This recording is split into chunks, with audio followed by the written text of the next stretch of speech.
The fluorescent lights above Bay 3 cast harsh shadows across the blood-smeared floor. A man's chest wasn't moving. The monitor screamed its flat monotone into the chaos, then lurched back into rhythm, erratic and violent. Across the room, a small figure in scrubs stood perfectly still, eyes tracking something no one else saw. Emma Reeves, 29, soft-spoken, the kind of nurse who flinched when doctors raised their voices. "Wait, she's assigned to trauma tonight?" "Doctor," Marcus Holt muttered to a resident loud enough to be heard. "Seriously?" But Emma didn't turn, didn't defend herself, just kept watching the monitors with an intensity that didn't match her trembling hands. What they didn't know, what nobody at Silver Pine General Hospital in Crescent Falls, Oregon knew, was that those same hands had once stopped arterial bleeding in a sandstorm while rounds pinged off metal 2 feet away. "Before we go any further, I need you to do something. Stay with me until the end of this story. If it grabs you, hit that like button, and drop a comment telling me what city you're watching from. I want to see how far this story travels. Now, let's get back to the night everything changed. The ambulance bay doors slammed open and the night exploded into motion. Multi-vehicle pileup on Route 44, 8 incoming, 2 critical." The charge nurse's voice cut through the ER like a blade. Emma stepped back against the wall as the first gurney blasted past her, attendings and residents swarming it like sharks. She'd learned early to stay out of the way. 6 months at Silver Pine General had taught her that much. Keep quiet. Do your job. Don't make waves. "Reeves!" Dr. Holt barked without looking at her. "Vitals on bed 7, then restock the crash cart. Move." She nodded, already walking. Bed 7 held a teenager with a broken arm and his mother hovering nearby, face tight with worry. Emma checked his pulse, noted his oxygen sat, adjusted his IV drip. Her movements were small, efficient, invisible. "You're doing great, Tyler," she said softly. The kid barely heard her. Across the room, controlled chaos unfolded. Dr. Holt commanded the space with the confidence of someone who'd never been told no. Tall, mid-40s, the kind of attending who wore his authority like cologne. Residents orbited him, eager to impress. "Chest trauma, probable pneumo," he announced, leaning over a gurney. "Johnson, what's your call?" The resident stammered through a diagnosis. Holt corrected him, not unkindly, but loud enough that everyone heard. Teaching moment. Power move. Emma had seen it 100 times. The second wave hit 10 minutes later. "Another one rolling in hot. Male. Mid-30s, ejected from vehicle, GCS fluctuating."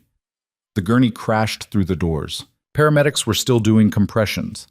The man's face was pale, lips going blue.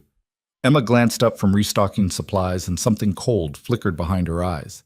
She watched the transfer, watched them lift him onto the bed, watched Dr. Holt take command, hands moving fast, calling out orders. The man's name was Daniel Cross, according to the paramedic report. Construction worker, no priors, wrong place, wrong time. "Breath sounds?" Holt demanded. "Diminished on the right," a resident replied. "Probably fractured ribs. Let's get x-ray, start him on pain management, and don't move him." Emma's voice cut in, quiet but clear. The room didn't quite stop, but it slowed. Heads turned. Holt looked at her like he'd just noticed a stain on his shoe. "Excuse me?" Emma stood at the edge of the trauma bay, hands clenched at her sides. "His breathing pattern's wrong. Paradoxical chest movement. If you move him before checking—" "I'm aware of what paradoxical breathing looks like, Nurse Reeves," Holt said, voice dripping condescension. "He's got bruised ribs and he's in shock. We stabilize, we image, we treat. Standard protocol." "It's not bruised ribs." Silence now. Full stop. Holt straightened, eyes narrowing. "You want to repeat that?" Emma's jaw tightened. She could feel every gaze in the room on her, the residents, the techs, the other nurses. This was the moment she was supposed to back down. Apologize. Defer to the doctor with 15 years of experience. Instead, she stepped closer. "He's got a flail chest. Maybe worse. You move him wrong, a bone fragment could puncture his lung. He'll code." Holt's face darkened. "You're a nurse, not a diagnostician. Stay in your lane. I'm telling you what I see. And I'm telling you to step back and let me do my job." Emma opened her mouth. The monitor flatlined. For one brutal second, nobody moved. Then the room detonated into motion. Compression started. Someone called for the crash cart. Holt was shouting orders, but his voice had lost its smooth confidence. Panic bled through. Emma didn't wait for permission. She grabbed a 14-gauge needle from the supply tray and moved to the patient's side, shouldering past a resident. "Reeves, what the hell are you—" She didn't answer. Her hands, those same shaky, uncertain hands, moved with sudden, absolute precision. Found the intercostal space. Angled the needle. Pushed. A hiss of air released. Pressure equalized. The monitor beeped. Once. Twice. Rhythm returning. Daniel Cross gasped, chest rising. The room went still again, but this time the silence was different. Stunned. Confused. Emma withdrew the needle, set it aside, stepped back. Her hands were steady now, completely steady. Holt stared at her. His face had gone from red to white. "You just performed a needle decompression without my authorization. He was dying. You overstepped. You directly contradicted a physician's assessment. He bit off the words, visibly trying to regain control. "You're done. Effective immediately. Security will escort you out." Emma didn't argue. Didn't beg. She just looked at him for a long moment, something unreadable in her eyes. Then she nodded. "Okay." She turned and walked toward the locker room, the sounds of the ER fading behind her. Behind her, the staff exchanged glances. Some looked uncertain, others relieved. A few nurses whispered among themselves, but nobody spoke up. Nobody defended her. Dr. Holt turned back to Daniel Cross, whose vitals were stabilizing.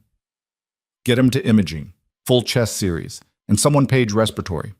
The residents moved quickly, eager to move past the awkwardness. Within minutes, the trauma bay had returned to its normal rhythm. Orders called out, charts updated. Another patient wheeled in. Emma Reeves was already forgotten, except by one person. Sarah Vance, a senior nurse with 20 years at Silverpine, watched Emma disappear through the staff corridor. She'd worked with Emma on night shifts for the past 4 months. Quiet girl? Kept to herself. But Sarah had noticed things. The way Emma's eyes tracked injuries before doctors called them. The way she positioned herself near critical patients, like she was anticipating crashes before the monitors showed them. Sarah had asked her once, during a slow Tuesday graveyard shift where she'd trained. Around, Emma had said. Not defensive, just done with the question. Sarah hadn't pushed. Everyone had a past they didn't want to talk about. But now, watching the locker room door swing shut, Sarah wondered what exactly Emma Reeves was running from. The locker room was empty. Emma sat on the bench, unlacing her shoes with slow, deliberate movements. Her scrubs still had Daniel Cross's blood on them. She stared at the stains like they were a language she'd forgotten how to read. Her locker door hung open. Inside, a spare pair of shoes, a jacket, a small leather wallet. Nothing personal. No photos. No mementos. She'd known this job wouldn't last. They never did. Billings, Montana. 9 months. Fired for questioning and attending sepsis protocol. The patient lived. She got escorted out. Flagstaff, Arizona. 7 months. Reported a surgeon for operating impaired. He had connections. She didn't. Cedar Rapids, Iowa. 4 months. Intervened in a code when the resident froze. Saved the patient. Got written up for overstepping. And now Crescent Falls, 6 months, a new record. She pulled out her phone. No messages, no missed calls, just the lock screen, a blank photo of a horizon, somewhere flat and far away. Emma almost smiled at that. Almost. She tied her sneakers, pulled on her jacket, and slung her bag over one shoulder. The hospital ID badge sat on the bench. She didn't take it. The back exit led to the parking lot. She pushed through the door, cold night air hitting her face. Crescent Falls was quiet this time of night. Small city, mountains in the distance, the kind of place people move to for peace. She'd been here 6 months, long enough to learn the streets, not long enough to make friends. Her car was parked under a broken streetlight. Old Honda, dented bumper. It started on the second try, engine coughing to life. She sat there for a moment, hands on the wheel, staring at the hospital's lit windows. Part of her wanted to drive, just put the city in the rear view and find somewhere new. Somewhere they didn't know her face or her name. She'd done it before. She could do it again. But another part, the part she'd been trying to bury for 2 years, was tired. tired of running, tired of hiding, tired of being small. Emma closed her eyes, exhaled slowly. Then the sky started to shake. It wasn't thunder. Wasn't a truck. It was a sound Emma recognized in her bones. Low, rhythmic, heavy. The thrum of rotor blades cutting air. She looked up. Two black helicopters descended from the dark, running lights off, moving with military precision. Blackhawks. They came in fast and low, flaring over the hospital's main lot. The downwash kicked up trash and loose gravel, scattering it across the pavement. Emma's hands tightened on the wheel. The first helicopter touched down. The second hovered, providing overwatch. Doors opened before the skids fully settled. Figures emerged, operators in tactical gear, weapons slung low and ready. Not police, not SWAT. Military. She watched them move toward the ER entrance in a tight formation, smooth and practiced. Saw the hospital security guard step back, hands up, completely outmatched. Emma killed the engine, sat perfectly still. This wasn't for her. Couldn't be. She'd been off the grid for 2 years, new name, new life. She'd buried that part of herself so deep it might as well be dead. But the helicopters were still there, and the operators weren't leaving. Her phone buzzed. She looked down. Unknown number. She almost didn't answer. Then instinct, old buried instinct, made her swipe to accept. Reeves. A man's voice. Clipped. Familiar. Emma's breath caught. Bishop. We need you back. No. It's not a request, Commander. She closed her eyes. Commander. The word hit like a punch. She hadn't heard it in 2 years, hadn't wanted to. I'm out, she said quietly. You know I'm out. There's a situation. Category 1. High-value asset down in a contested zone. Medic embedded with the team is KIA. Replacement won't arrive in time. We need someone who can work under fire. Someone we trust. Find someone else. There is no one else. Not for this. Bishop's voice softened, just barely. We wouldn't pull you unless it was critical. You know that. Emma stared at the hospital. Through the windows, she could see the ER still buzzing with activity. Daniel Cross was probably stable by now. They'd run the scans, confirm her diagnosis, maybe even wonder how a nurse made that call so fast. They'd never know the truth. How long? She asked. 72 hours. In and out. Then you're done. For real this time. She didn't believe that, but she also knew Bishop wouldn't call unless people were dying. The team's waiting, Bishop said. You coming or not? Emma sat in the silence of her car, the rotors still thumping in the distance. Thought about Daniel Cross. Thought about Dr. Holt's face when he fired her. Thought about the last 2 years of hiding, of playing small, of pretending she was someone she wasn't. I'll need my gear, she said finally. Already on the bird. Of course it was. She ended the call, opened the car door, and stepped out into the cold. The operators saw her immediately. One of them broke formation, jogging toward her. Young guy, tactical vest, face she didn't recognize. Commander Hayes? He asked. She almost corrected him, almost said the name was Reeves now, but what was the point? Yeah, she said. This way, ma'am. He led her toward the helicopter. The other operators watched her approach, and she saw the moment they recognized her. Postures straightened, eyes sharpened. She wasn't just another passenger. The team leader stepped forward, older than the others, scarred jaw, eyes like flint. Callahan, he said, extending a hand. Emma shook it. His grip was firm, respectful. You run the team? For now. We lost Martinez 2 hours ago. Bled out before we could get him stabilized. I'm sorry. Don't be sorry. Just keep the rest of my boys breathing. Inside the ER, Dr. Holt was washing his hands when someone called his name. Dr. Holt? There's military here. They're asking for someone. He frowned, drying his hands. Military? What are they? They're asking for Emma Reeves. The towel stopped moving. What? They said call sign Valkyrie. Holt stared.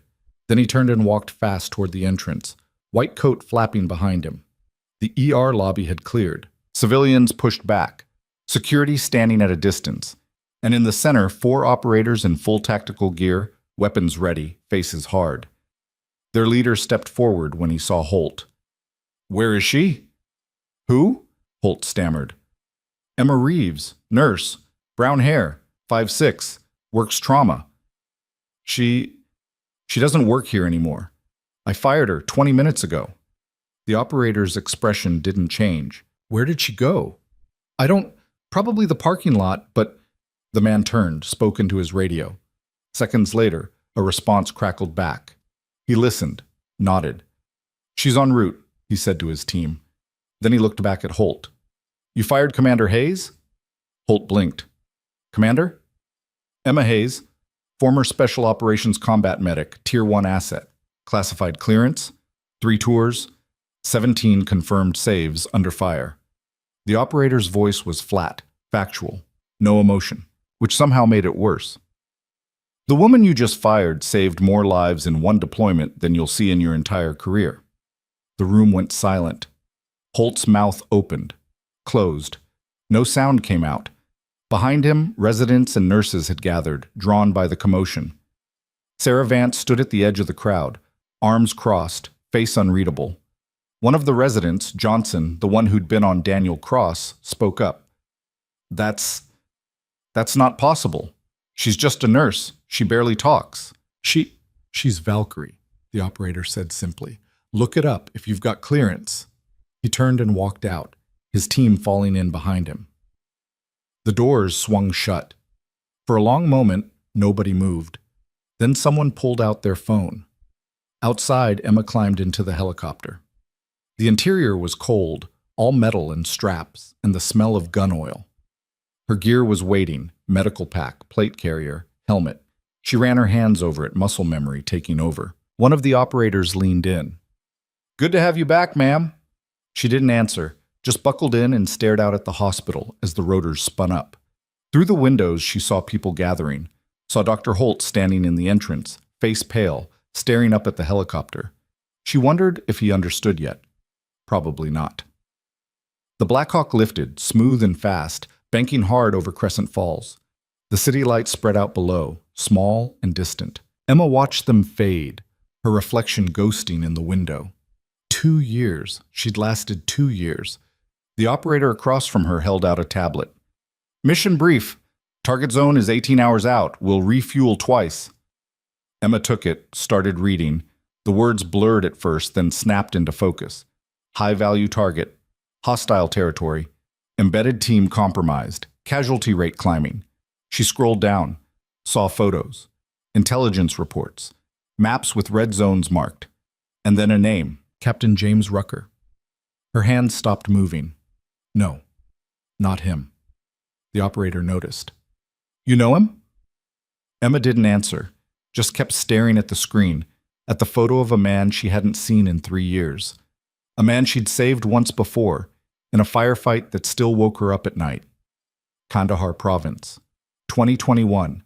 A supposed safe house that turned into an ambush, 12 hostiles, 3 operators down. Rucker took shrapnel to the femoral. Emma had worked on him in a blown-out room while bullets chewed through the walls. She'd kept him alive for 40 minutes until evac arrived. He'd looked at her afterward, pale and shaking, and said, "I owe you one." She'd told him not to get shot again. Apparently he hadn't listened. "Commander?" the operator pressed. She looked up, face unreadable. "Yeah, I know him. He's got maybe 12 hours. Trauma to the abdomen. Field medic did what he could, but they're pinned down. Can't get air support in without risking civilian casualties. What's the play? Insertion at dawn, ground infill. Extract the team and get them to the rally point, fast and quiet." Emma nodded slowly. Fast and quiet. The kind of operation that went wrong in 100 different ways. "Who else is on the team?" she asked. Callahan spoke up from across the cabin. 6 operators including me, weapons specialist, comms, 2 riflemen, and an EOD tech, plus you. 7 total. 7 against an estimated 30 to 40 hostiles in an urban environment with limited air support and 0 margin for error. Callahan's expression didn't change. "Standard Tuesday." One of the younger operators laughed nervously. Emma didn't. She went back to the tablet, memorizing the maps, street layouts, entry points, evac routes. She'd done this before. Hundreds of times, but it never got easier. "How bad is Rucker?" she asked quietly. "Bad," Callahan said. "He's conscious but fading. Lost a lot of blood. If we don't get to him soon, it won't matter how good you are." Emma set the tablet down, looked out at the darkness rushing past. Somewhere in that darkness, a man she'd saved once before was dying, and she was the only one who could reach him in time. The helicopter cut through the night, rotors hammering against the silence.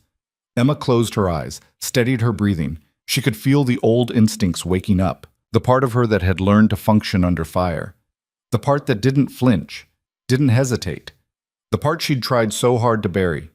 It was back now, and it wasn't going away. Back at Silver Pine General, Dr. Marcus Holt sat in his office, door closed, phone in his hand. He'd searched the name. Valkyrie. What came back was redacted, classified. But there were whispers. Forum posts from veterans, rumors on military threads, a combat medic who'd operated in places the government didn't officially acknowledge, someone who'd pulled off saves that shouldn't have been possible. 17 confirmed. That's what the operator had said. Holt thought about the way Emma had moved, the precision, the certainty. He thought about firing her. His phone buzzed, a text from the hospital administrator. "My office. First thing tomorrow. We need to talk." Holt closed his eyes. Across the ER, Sarah Vance stood in the break room, staring at her own phone. She'd found a photo. Grainy. Old. A group of soldiers in desert fatigues, faces hard, eyes tired. And there, in the back row, smaller than the others but standing just as straight, Emma. Younger. Harder. But definitely her. Sarah set the phone down, exhaled slowly. "Who the hell were you?" she whispered to the empty room. The helicopter flew on. Inside, Emma Hayes, formerly Emma Reeves, formerly Commander Hayes, formerly Valkyrie, sat in silence, eyes closed, breathing steady. In 12 hours, she'd be in a war zone. In 12 hours, she'd be back where she belonged. And everyone who'd ever doubted her, everyone who'd ever dismissed her, ignored her, fired her, would finally understand. She wasn't the quiet nurse who flinched at raised voices. She was the woman who walked into hell and carried people out. The rotors pounded. The night swallowed them whole. And somewhere ahead, in a city torn apart by violence, Captain James Rucker held on. Waiting. Because he knew. If anyone could reach him, it was her. The mission clock started counting down. 11 hours, 43 minutes. Dawn was coming, and with it, the reckoning. The helicopter landed on a military airstrip 2 hours before dawn. No signs, no lights. Just flat tarmac stretching into darkness and the skeletal outline of a hangar against the stars. Emma stepped out into the rotor wash, boots hitting concrete. Her legs remembered this. The weight of gear, the cold pre-mission air. The way time stretched thin right before everything went loud. Callahan was already moving toward the hangar, his team falling in behind him. Emma followed, medical pack heavy on her back. Inside, the space was lit by harsh work lights strung across metal rafters. Maps covered a folding table. Satellite images. Grid coordinates. Red circles marking hostile positions. A man stood at the table, mid-50s, graying hair, eyes that had seen too much. He looked up when they entered. "Hayes," he said. "Colonel Brennan." Emma's voice was steady. She hadn't seen him since her discharge papers came through. He'd signed them personally, told her she was making a mistake leaving. Maybe he'd been right. "Didn't think I'd see you again," Brennan said. "Neither did I." He gestured to the table. "Situation's deteriorated since we pulled you. Rucker's team was conducting reconnaissance in Zarabad, small city, northern corridor. Intel suggested minimal hostile presence. They were wrong." Emma stepped closer, studying the maps. Zarabad. She'd heard of it. Border region, contested territory, the kind of place where lines on maps meant nothing. "Ambush?" she asked. "Coordinated assault. They hit the safe house at 0400 local time. Rucker's team took casualties immediately. Martinez tried to stabilize them, but took a round to the neck, bled out in minutes." Callahan spoke up. "How many hostiles?" "Initial count was 30. Now we're looking at 45, possibly 50. They fortified positions around the safe house. Rucker and 4 others are trapped inside. No way out except through a kill zone." "Air support?" one of the operators asked. Brennan shook his head. "Civilian buildings too close. One stray round hits the wrong target, and we've got an international incident. Rules of engagement are tight. Ground extraction only. Emma traced a finger along the map, following the streets. What's Rucker's status? Abdominal trauma. Shrapnel from an IED they triggered trying to break out. He's lost significant blood. Last comms check was 40 minutes ago. He's conscious but deteriorating. And the others? 2 wounded, 2 mobile. They've got ammunition for maybe another hour if the hostiles push hard. Emma looked up. So we've got less than an hour to reach them. 53 minutes, Brennan corrected. After that, they're overrun. The hangar went quiet except for the hum of generators outside. Callahan stepped forward. What's the insertion plan? Brennan pointed to the map. We drop you here, 3 clicks northwest of the safe house. You move on foot through this residential sector. Most civilians have evacuated, but assume you'll encounter non-combatants. Your objective is to reach the safe house, stabilize Rucker and the wounded, and extract to this rally point. He tapped a spot marked with a green circle. Exfil Bird will be waiting. Window is tight. 15 minutes on the ground, Max. 15 minutes to cross a hostile city, extract 5 personnel, and reach a rally point under fire, Callahan said flatly. That's optimistic. That's the mission. Emma studied the route. Narrow streets, multi-story buildings, 100 places for ambush. She'd worked in worse conditions, but never with a 53-minute deadline hanging over a dying man. Equipment? She asked. Brennan nodded to a row of crates against the wall. Standard loadout. Plates, helmets, NVGs, ammunition. Medical is already packed per your old kit specs. Emma walked to the crates, opened one. Inside, her trauma kit lay exactly as she'd left it 2 years ago. Tourniquets, hemostatic gauze, chest seals, IVs, every item in its place, arranged by priority. Someone had maintained it. She looked back at Brennan. Bishop thought you might come back, he said quietly. Emma didn't respond, just started pulling on her gear. Plate carrier first, heavy across her shoulders. Magazine pouches. Helmet. The weight settled onto her like an old coat. Familiar. Wrong. Right. Around her, Callahan's team prepped in silence. These were professionals. No bravado. No wasted motion. They checked weapons, tested comms, ran through contingencies with the efficiency of people who'd done this too many times to count. The youngest operator, the one who'd met her at the hospital, fumbled with his radio. Callahan noticed. Hayes, he said, gesturing her over. She walked to the kid. He couldn't have been more than 22. Fresh face, eyes too wide. First time in theater, she asked. No, ma'am. 3rd deployment. Just... He swallowed. First time with Valkyrie. Emma almost laughed. Almost. I'm just a medic, same as Martinez was. Martinez didn't have 17 confirmed saves. Martinez didn't get to 18. The kid flinched.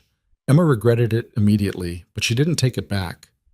He needed to understand. This wasn't glory. It was bleeding out in dirt while your friends tried to keep your insides from becoming outsides. Callahan stepped in. Ross, check your mag count. Hayes, walk with me. They moved away from the others. Callahan kept his voice low. Ross is solid. Green, but solid. Don't rattle him before we jump.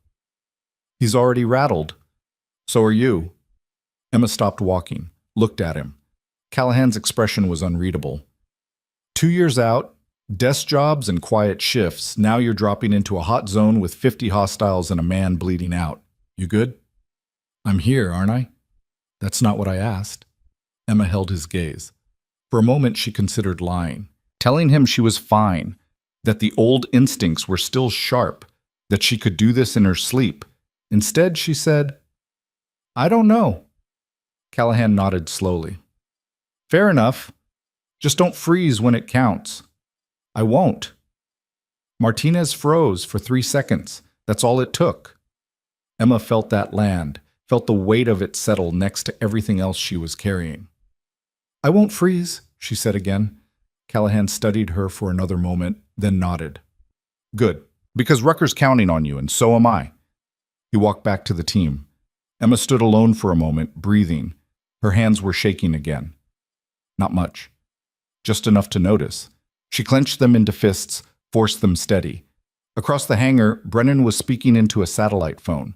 He listened, replied, ended the call, walked over to the team. Birds are spooling up. You launch in 10. The operators moved toward the hangar doors. Emma followed, medical pack heavy on her back, helmet tucked under one arm. Outside, 2 Blackhawks sat on the tarmac, rotors already turning. The pre-dawn air smelled like jet fuel and dust. Brennan caught her arm as she passed. Hayes.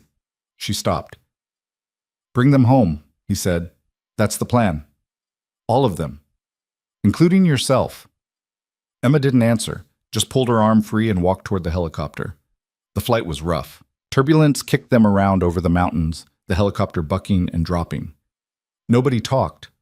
Ross looked green. One of the riflemen had his eyes closed, lips moving in what might have been prayer. Emma stared out the window at the darkness below, watching for the first signs of dawn. Callahan's voice crackled over the comms. 5 minutes to drop. The team checked weapons one last time, charged bolts, tested lights. Emma ran through her medical supplies, counting items she'd counted 100 times already. Muscle memory. Ritual. The things you did to keep your hands busy and your mind from asking questions you couldn't answer. 3 minutes. The helicopter dropped lower, hugging the terrain. Emma could see buildings now, emerging from the darkness. Zarabad. Smaller than she'd expected. Maybe 20,000 people before the fighting started. Probably half that now. 1 minute. Stand by. The Blackhawk flared hard, nose up, rotors screaming. Emma felt her stomach drop. Then they were down, skids hitting dirt, side door open. Go! Go! Go! She was moving before her brain caught up, boots hitting ground, medical pack bouncing against her back. The helicopter lifted immediately, rotor wash blasting dust and debris. And then it was gone, engines fading into the distance. Silence rushed in. Callahan raised a fist. The team froze. Emma dropped to one knee, scanning their surroundings. They'd landed in an empty lot between 2 abandoned buildings. No movement, no lights. Just the smell of smoke and something else. Something rotten. Clear, someone whispered. Move, Callahan ordered. They advanced in 2-man teams, weapons up, scanning corners. Emma stayed in the middle of the formation where the medic was supposed to be. Protected. Available. Target. They reached the first street, narrow. Buildings on both sides. Windows dark, doors hanging open. Somewhere in the distance, a dog barked, then stopped abruptly. Callahan checked his GPS, gestured left. They moved. Emma's heart was hammering now. Every shadow looked hostile. Every sound made her flinch. This was the part she'd forgotten. The part civilian life had scrubbed clean. The constant edge of panic awareness that any moment could detonate into violence. They covered 2 blocks in silence. Then Ross raised his fist, pointing. Movement. 2nd floor window. The team scattered, finding cover. Emma pressed herself against a wall, medical pack digging into her spine. She watched the window, saw a shape. Small, child-sized. Civilian, she whispered into comms. Callahan's voice came back. Hold fire. Keep moving. But Emma was already looking at the figure, seeing details the others couldn't. The way it stood. Too still. Too deliberate. She'd seen this before. Spotters. Kids used to mark positions for ambush teams. Wait, she said. Callahan glanced back. What? Something's wrong. What are you? The window shattered. Muzzle flash lit up the darkness.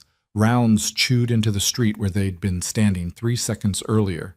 Contact! Someone yelled. The world exploded into noise. Return fire lit up the buildings.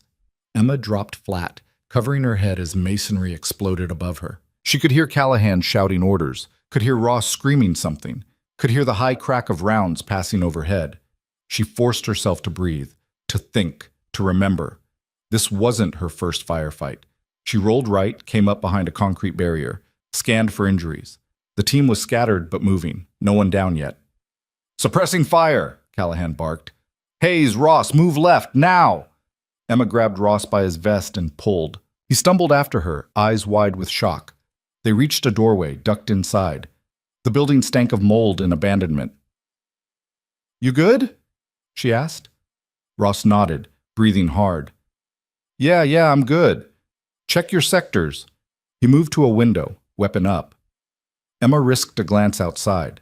The hostile fire was coming from two positions now. Multiple shooters. Coordinated. Callahan's voice crackled over comms. We've got 2 KIA on the rooftop, northeast corner. Martinez, circle around. He caught himself. Silence. Then quieter. Hayes, can you reach them? Emma looked at the rooftop. 30 meters across open ground under active fire. Negative, she said. Not without support. Stand by. One of the operators launched a grenade. The explosion lit up the night, silhouetting the buildings. Return fire slackened. Move, Callahan ordered. Emma and Ross sprinted across the street, boots pounding dirt. A round whipped past her head, close enough to feel the displacement. She didn't slow down. Reached cover, slid behind a low wall. The team regrouped. 2 minutes of contact. Nobody injured. Impossible luck. That was a probe, Callahan said, breathing hard. They're testing us. They know we're here, Emma said. Then we move fast before they organize. They pushed deeper into the city.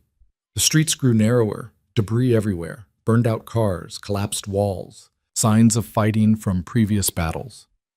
Emma stepped over shell casings and tried not to look at the dark stains on the pavement.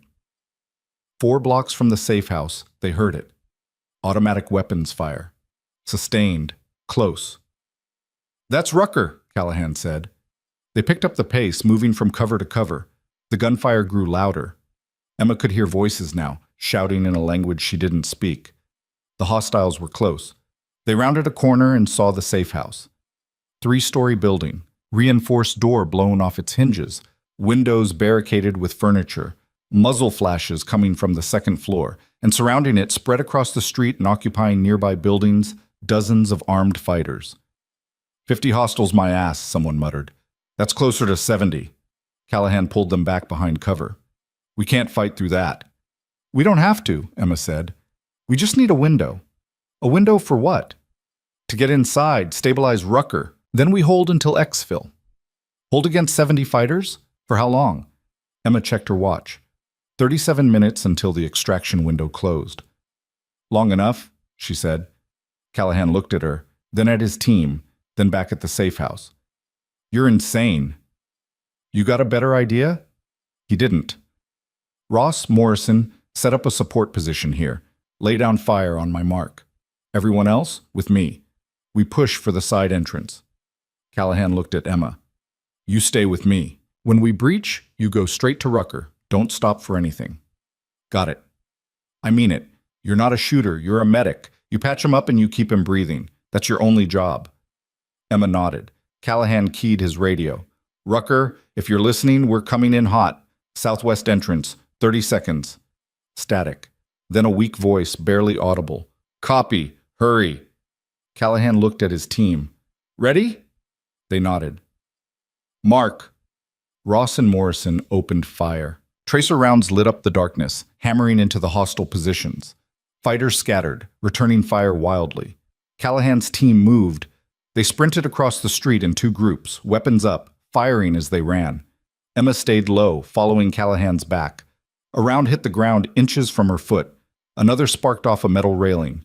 They reached the building. Callahan kicked in the side door, went in hard. Emma followed, medical pack swinging. Inside was chaos, smoke, darkness, the smell of blood and cordite. Someone was screaming. Emma's training kicked in, drowning out the fear. Rucker, she shouted. Upstairs, a voice called back. She found the stairs, took them 2 at a time. Callahan was right behind her, covering their 6. They reached the 2nd floor. And there he was. Captain James Rucker lay against the far wall, one hand pressed to his abdomen, the other holding a pistol. His face was gray, his uniform soaked with blood. 2 other soldiers crouched nearby, weapons trained on the windows. Another sat in the corner, leg wrapped in makeshift bandages. Emma dropped her pack, moved to Rucker. Hey, he said weakly. Told you not to get shot again. You're terrible at following instructions, Emma replied, cutting away his uniform. The wound was bad. Shrapnel had torn through his lower abdomen, possibly nicking the bowel. He'd lost too much blood. His skin was cold and clammy, pulse thready. How long? Rucker asked. Emma didn't answer, just started working.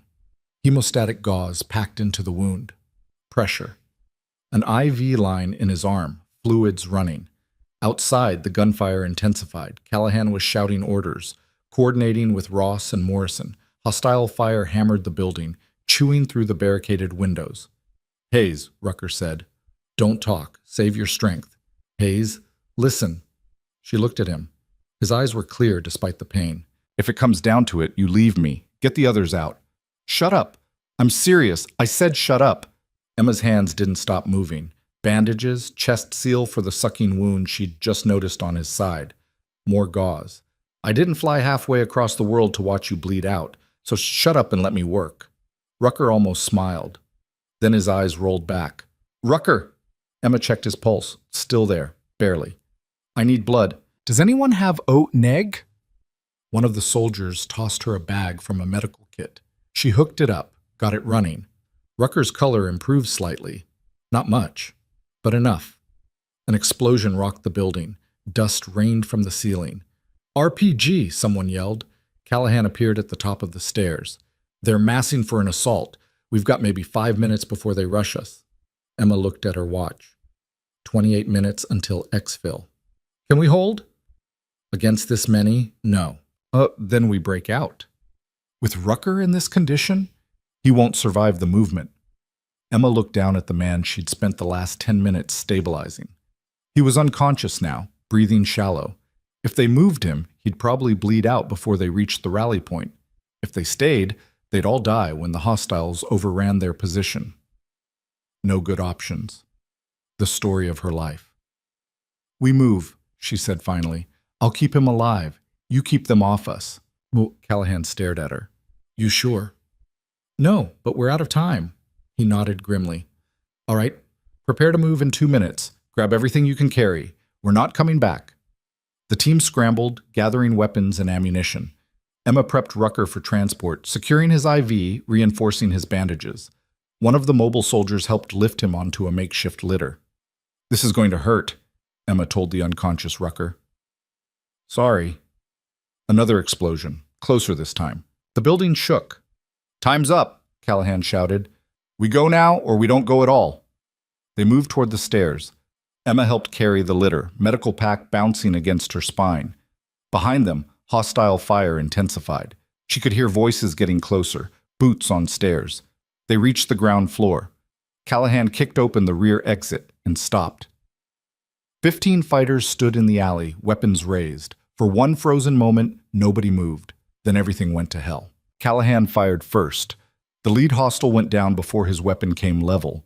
The alley exploded into violence. Emma dropped flat, covering Rucker's litter with her body as rounds tore through the air above her. She felt impacts against the doorframe, felt brick dust rain down on her helmet. Back inside, Callahan was shouting, but the door behind them slammed shut. One of the hostiles had circled around, cutting off their retreat. They were trapped in the doorway. 15 fighters ahead. Unknown numbers behind. Rucker bleeding out beneath her. Morrison lobbed a flashbang. The explosion was blinding even with her eyes closed. Emma's ears rang. She forced herself up, grabbed the litter handle. Move! She screamed. They ran into the chaos. The hostiles were scattered, disoriented, firing blind. Callahan and his team punched through the gap, shooting as they moved. Emma dragged the litter, her back screaming with the effort. Rucker's weight combined with her medical pack felt like dragging a car. A hostile stumbled into her path, hands over his eyes. She didn't think, just raised her sidearm and fired twice. Center mass. He went down. Her hands were shaking again. Not from fear now, from adrenaline. They cleared the alley, hit the main street. Hostile fire chased them, rounds sparking off pavement. One of the soldiers carrying Rucker's front end, a corporal named Webb, grunted and stumbled. Webb! Emma shouted. I'm good. Keep moving. But she saw the blood spreading across his shoulder, saw the way he was favoring his left side. They ducked into another building. Abandoned shop, shattered windows, counter torn apart. Callahan slammed the door, shoved a shelf against it. Head count, he barked. Here, Morrison called. Here, from Ross. Webb sagged against the wall, breathing hard. Emma dropped the litter, moved to him. Let me see. I said I'm good, and I said let me see.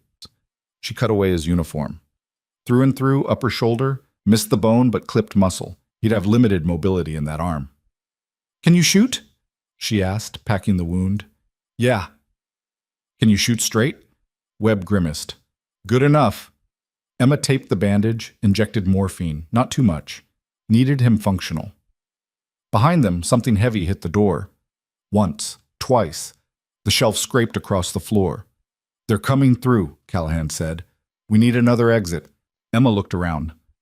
Saw a back hallway. Pointed. They grabbed the litter, moved fast. The hallway led to a storage room. A small window high on the wall. Too small for most of them. Ross, Callahan ordered. Up and out. Clear the alley. Ross didn't argue. Morrison boosted him up. He squeezed through the window, dropped out of sight. 10 seconds of silence. Then his voice crackled over comms. Clear, no hostiles. They passed Rucker through first, Ross and Morrison catching the litter on the other side. Then Webb, struggling with one arm. Then Emma, her medical pack catching on the frame. She wriggled through, dropped hard onto concrete. The door behind them exploded inward. Callahan came through the window, firing backward. Landed wrong, rolled, came up limping. Go, go, go! They ran. Emma had lost track of where they were. The streets all looked the same now. Smoke and ruins and the constant hammer of gunfire. Her lungs burned. Her legs felt like lead. Rucker's eyes fluttered open. He looked up at her, unfocused. Hey, she said, breathless. Stay with me. Where are we? Almost there. Don't talk. His hand found hers, squeezed weakly, then his eyes closed again. Emma checked her watch. 18 minutes until exfil. They were 6 blocks from the rally point. Might as well be 60. Callahan pulled them into an alley, checked his GPS. We're off course. Hostiles pushed us east. How far to the rally point? Emma asked. Half a click, straight through their territory. So we go around. No time. We go straight or we miss the window. Morrison spoke up. They'll have the main routes covered. Then we make our own route. Callahan pointed to a building. Through there. Cut across the rooftops. Drop down 2 blocks west. With a litter? Webb asked. You got a better idea? Nobody did. They entered the building. Stairwell choked with debris. They climbed, hauling Rucker up step by agonizing step. Emma's shoulders screamed. Her hands were blistered under her gloves. She didn't care. 4th floor, 5th. The roof access was chained shut. Stand back, Morrison said. He placed a breaching charge, tiny and precise. The explosion was sharp, contained. The chain fell away. They emerged onto the rooftop. Dawn was breaking now, painting the sky orange and red. Below, Zarabad spread out in every direction. Emma could see the hostile positions, could see fighters moving through the streets, searching. There, Callahan pointed. 2 buildings over. We cross the gap, descend on the far side. Emma looked at the gap. 3 meters. Maybe 4. With a litter. You're joking. Do I look like I'm joking? They rigged ropes, anchored them to structural posts. Morrison went first, making the jump easy. Caught the rope on the far side. Ross followed. Then Webb, struggling with his injured shoulder but making it. Emma and Callahan lifted the litter. On 3, Callahan said. He's going to die if we drop him. Then don't drop him. They swung the litter back, once, twice. 3, they threw. The litter sailed across the gap. Morrison and Ross caught it, pulled it to safety. Rucker didn't even wake up. Emma jumped next, landed hard, rolled. Her ankle twisted but held. Callahan came last. Halfway across, gunfire erupted from below. Rounds punched through the rooftop around him. He landed, stumbled, grabbed Emma's arm. Spotted! Move now! They ran for the far edge, found the fire escape, started down. 2nd floor, the metal gave way. Emma felt it go, felt the sickening drop. She grabbed the railing, held on as the platform collapsed beneath her. Morrison caught her arm, hauled her up onto solid metal. I'm good, she gasped. Keep going. They dropped to ground level, emerged in another alley. Emma checked Rucker. His pulse was thready again. The movement had reopened something, blood seeping through the bandages. "I need to repack this," she said. "No time," Callahan replied. "He's bleeding, and he'll bleed more if we stop and get overrun. We're 3 blocks out. He can hold 3 blocks. Emma wanted to argue, wanted to scream that 3 blocks might as well be 3 miles if Rucker bled out before they got there. But Callahan was already moving, and the hostiles were closing in, and there was no time for anything except forward. They hit the street, saw the rally point ahead, an open plaza. The extraction helicopter already inbound, rotors a distant thunder. Between them and safety, 40 meters of open ground, and 20 hostiles setting up a blocking position. "Contact front," Morrison yelled. They dove for cover as fire erupted from the plaza. Emma pulled Rucker behind a burned-out car, checked his vitals, pulse barely there, respiration shallow. He was shutting down. "Callahan!" she shouted over the gunfire. "I'm losing him." "How long does he have?" "Minutes. Maybe less." Callahan looked at the plaza, at the hostiles, at his team. His face was stone. "Morrison, Ross, suppressing fire. Webb, you're with me. We're going to punch a hole." "What about Hayes?" Webb asked. "She stays with Rucker. We clear the plaza. She brings him through." Emma grabbed Callahan's vest. "You can't assault a fortified position with 4 operators." "Watch me." "You'll get killed." "Probably." He looked at her. "But Rucker won't. That's the job." Before she could respond, Morrison and Ross opened fire. Callahan and Webb broke cover, moving fast and low. They threw grenades, fired on the move, pushing into the hostile position with absolute aggression. It was insane. It was suicide. It was working. The hostiles scattered under the assault, confused by the audacity. Callahan's team cut through them like a knife, exploiting gaps, hitting weak points. Emma watched, heart in her throat, as Webb took her round to his plate carrier, stumbled, kept moving. "Hayes!" Callahan's voice over comms. "Plaza's clear! Move!" Emma didn't hesitate. Grabbed the litter, started dragging. Morrison and Ross laid down covering fire. She could see the helicopter now, flaring to land in the center of the plaza. Halfway there, Rucker stopped breathing. Emma dropped the litter, started CPR. Compressions. Hard and fast. 30 count. Check airway. Breathe again. "Come on," she muttered. "Come on, don't you dare." Rucker gasped, coughed, breathing again. Emma grabbed the litter, kept moving. Her muscles were on fire. Her vision tunneled. She could see the helicopter, could see Callahan waving her forward. A hostile appeared from her left, raised his weapon. Ross shot him from 20 meters out. The man dropped. Emma reached the helicopter. Hands grabbed the litter, hauled Rucker inside. She climbed in after him, collapsed on the deck. "Where's Callahan?" she gasped. Nobody answered. She looked back at the plaza, saw Morrison and Ross sprinting for the bird, saw Webb limping behind them, saw Callahan standing his ground, laying down fire to cover their retreat. "Callahan!" she screamed into comms. "Get on the bird!" 30 seconds, he called back. But the hostiles were rallying. Fire intensified. Callahan went to one knee, reloading. Morrison and Ross reached the helicopter. Webb was 10 meters out. 5 meters. He stumbled. Went down. Emma was moving before she thought. Jumped out of the helicopter, ran to Webb, grabbed his vest, hauled him up. Half carried, half dragged him to the bird. Hands pulled them both inside. "Callahan!" the pilot shouted. "We're out of time!" Callahan was running now, 20 meters from the helicopter. 50. An RPG streaked across the plaza. Emma watched it happen in slow motion. Watched the warhead impact the ground between Callahan and the bird. Watched the explosion lift him off his feet. Watched him hit the ground hard and not move. "No!" Emma screamed. Morrison was already out, sprinting toward Callahan's position. Return fire chased him. He reached Callahan, grabbed him, started dragging. The pilot's voice crackled. "We need to go, now!" 30 seconds, Morrison shouted. "We don't have 30 seconds. Emma looked at Rucker, looked at the helicopter preparing to lift, looked at Morrison struggling to move Callahan's dead weight under fire. She jumped out of the helicopter. "Hayes, what are you—" She didn't hear the rest. Ran to Morrison, grabbed Callahan's other arm. Together they hauled him toward the bird. Rounds kicked up dirt around their feet. Something tugged at Emma's sleeve. She didn't look. 10 meters. 5. They threw Callahan into the helicopter. Morrison dove in after. Emma turned to follow. Pain exploded in her side. She looked down, saw blood spreading across her uniform, felt her legs go weak. Strong hands grabbed her, pulled her into the helicopter. The bird lifted immediately, banking hard. The plaza fell away below them.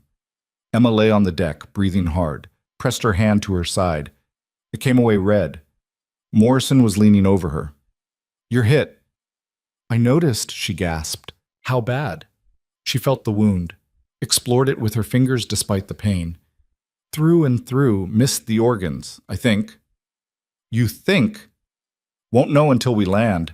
Morrison grabbed her medical pack, started pulling supplies. Emma tried to sit up. Her vision swam. "Stay down," Morrison ordered. "Rucker, Ross has him. You did your job. Now let me do mine." Emma let her head fall back, stared at the helicopter ceiling. Her side was on fire. She could feel blood pooling beneath her, could feel her pulse hammering. Shock would set in soon if Morrison didn't get the bleeding stopped. Across the cabin, Ross was working on Rucker. IV bags hanging, oxygen mask on. His color looked better, stable. Callahan lay unconscious nearby, face blackened with soot, blood matting his hair, but breathing. They'd all made it. Somehow, impossibly, they'd all made it. The helicopter climbed, leaving Zarabad behind. Emma closed her eyes, thought about Silver Pine General, about Dr. Holt firing her, about walking away without a fight, thought about how wrong they'd all been. Morrison finished bandaging her wound. "You're lucky. Another inch to the left and we'd be having a different conversation." "Story of my life," Emma murmured. The flight back took 2 hours. Emma drifted in and out. Morrison pumped her full of fluids and antibiotics, changed her bandages twice, kept talking to her, keeping her conscious. "Stay with me, Commander." "Not a commander anymore." "Yeah, you are. You just forgot for a while." They landed at the same airstrip they'd left from. Medical teams swarmed the helicopter. Gurneys appeared. Emma tried to stand, to help with Rucker, but her legs wouldn't cooperate. "Easy," Morrison said, guiding her to a gurney. "You're a patient now. Act like one." They wheeled her toward the medical tent. She kept her eyes on Rucker's gurney, watching as they transferred him to the surgical team. He was alive. That was what mattered. Inside the tent, doctors cut away her uniform, examined the wound, talked over her head in medical jargon she understood perfectly. Clean entry and exit. No perforation. Muscle damage, moderate blood loss. She needs surgery, but she'll recover. One of the doctors looked down at her. "You got lucky." "So I've been told." They prepped her for surgery. An IV in her arm. Something cold running through her veins. The world started to blur. The last thing she saw before the anesthesia took her was Colonel Brennan standing at the edge of the tent, a satellite phone to his ear, watching her with an expression she couldn't read. Emma woke to white ceiling tiles and the smell of antiseptic. A military hospital. Somewhere in Germany, she guessed from the accent of the nurse checking her vitals. "Welcome back," the nurse said. "How do you feel?" "Like I got shot." "That's accurate." The nurse adjusted her IV. "You've been out for 6 hours. Surgery went well. No complications." Emma tried to sit up. Pain lanced through her side. "Easy," the nurse cautioned. "You've got stitches. Internal and external. You'll be sore for a while." "Rucker, Captain Rucker, where is he?" 2 rooms down. Stable. They got him into surgery within an hour of landing. He'll pull through." Emma let her head fall back against the pillow. Relief washed over her so strongly it almost hurt. "The others?" she asked. "Webb's in recovery. Shoulder surgery. Callahan has a concussion and some broken ribs, but he's awake. Morrison and Ross are fine. Mostly bruises and exhaustion." 7 operators went in. 7 came out. Impossible odds. And somehow, they'd beaten them. The nurse left. Emma stared at the ceiling, processing. Her side throbbed with each heartbeat. Her whole body felt like one giant bruise. But she was alive. They were all alive. The door opened. Colonel Brennan entered, still in his field uniform, face creased with exhaustion. "Commander," he said, "just Emma." "Not anymore." He pulled up a chair, sat heavily. "You made the news. Classified news, but still. Tier 1 extraction under impossible conditions. 5 wounded personnel evacuated from a hostile-controlled city. 0 KIA on our side. We got lucky. Luck had nothing to do with it. Brennan leaned forward. You saved Rucker's life. Twice. Once in that safe house, once in the plaza. The team leaders are calling it the most impressive combat medicine they've seen in a decade. Emma didn't know what to say to that. Brennan continued, I got a call 2 hours ago from Silver Pine General Hospital. Emma's stomach tightened. Seems the hospital administrator is very interested in speaking with you. Something about a wrongful termination. They've suspended Dr. Holt pending investigation.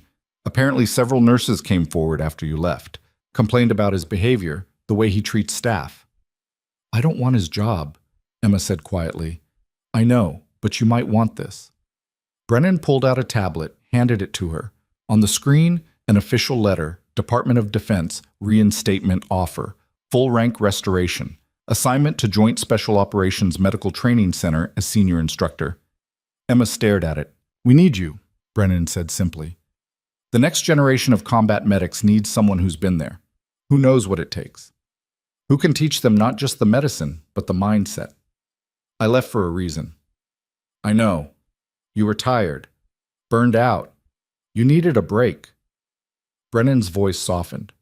But hiding in civilian hospitals, pretending to be someone you're not, that's not a break, that's running. Emma looked at the letter again, at the words she'd thought she'd never see. Commander, active duty, home. Can I think about it? She asked. Take all the time you need, the offer stands. Brennan stood to leave, then paused at the door. For what it's worth. I've seen a lot of medics in my career. None of them could have done what you did yesterday. None of them would have jumped out of that helicopter twice. He left. Emma lay in the silence, staring at the tablet. Thought about Crescent Falls, about Dr. Holt, about all the hospitals where she'd tried to disappear. Thought about Rucker, alive 2 rooms down because she hadn't disappeared when it mattered. Her phone buzzed. She picked it up. A text from an unknown number. Heard you saved Rucker's ass again. Some people never learn. Bishop Emma almost smiled. Almost. Another text appeared, this one from a number she recognized.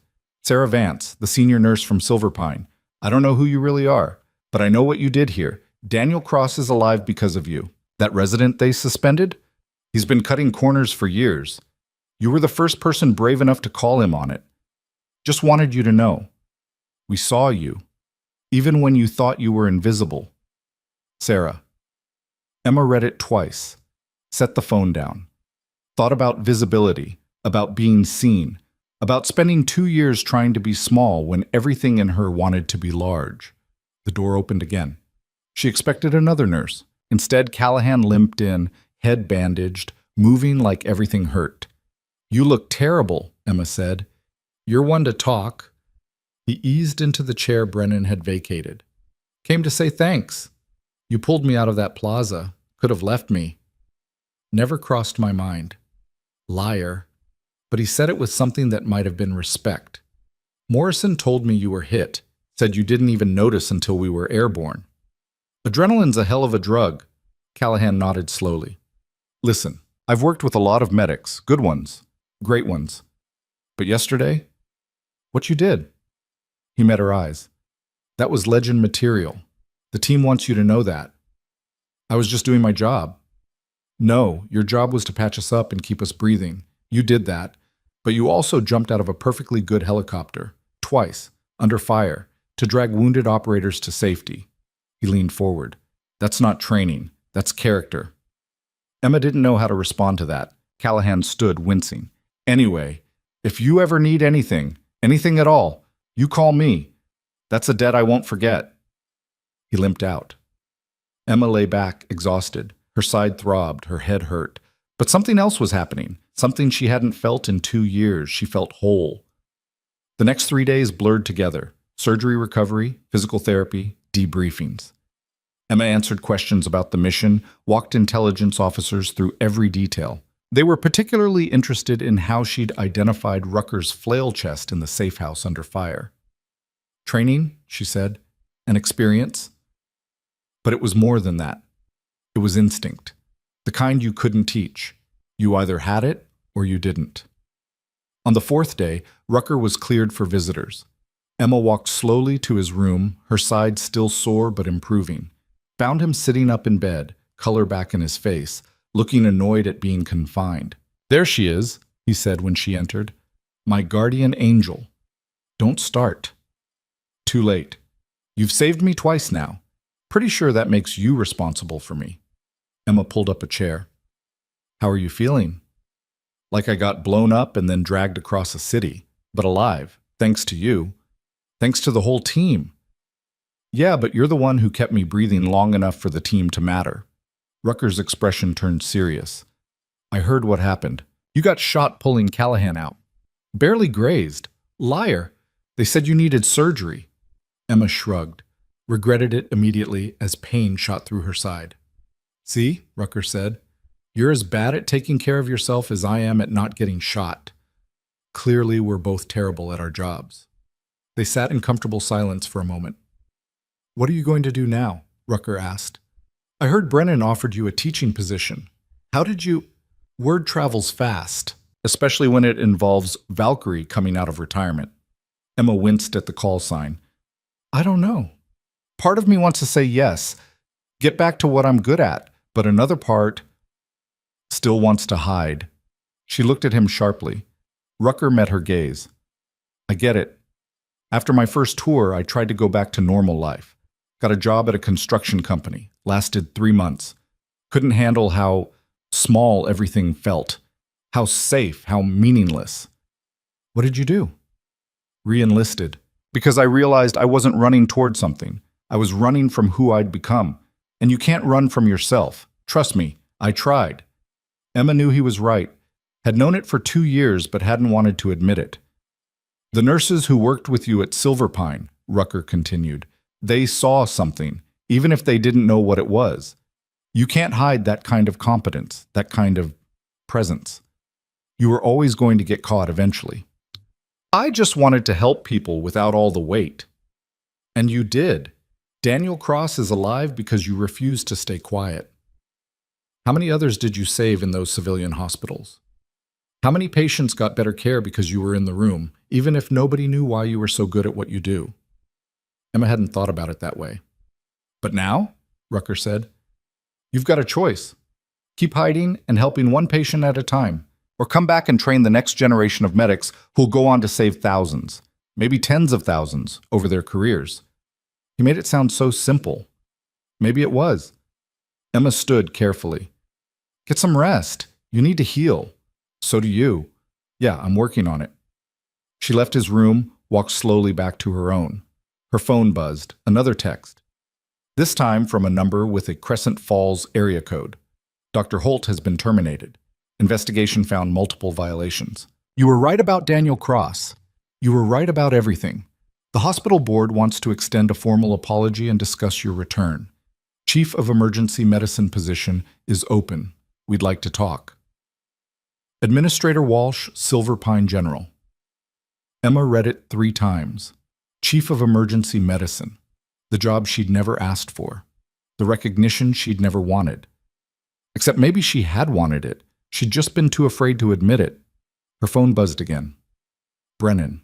Decision day. What's it going to be? Be? Emma stood at the window of her hospital room, looking out at the German countryside.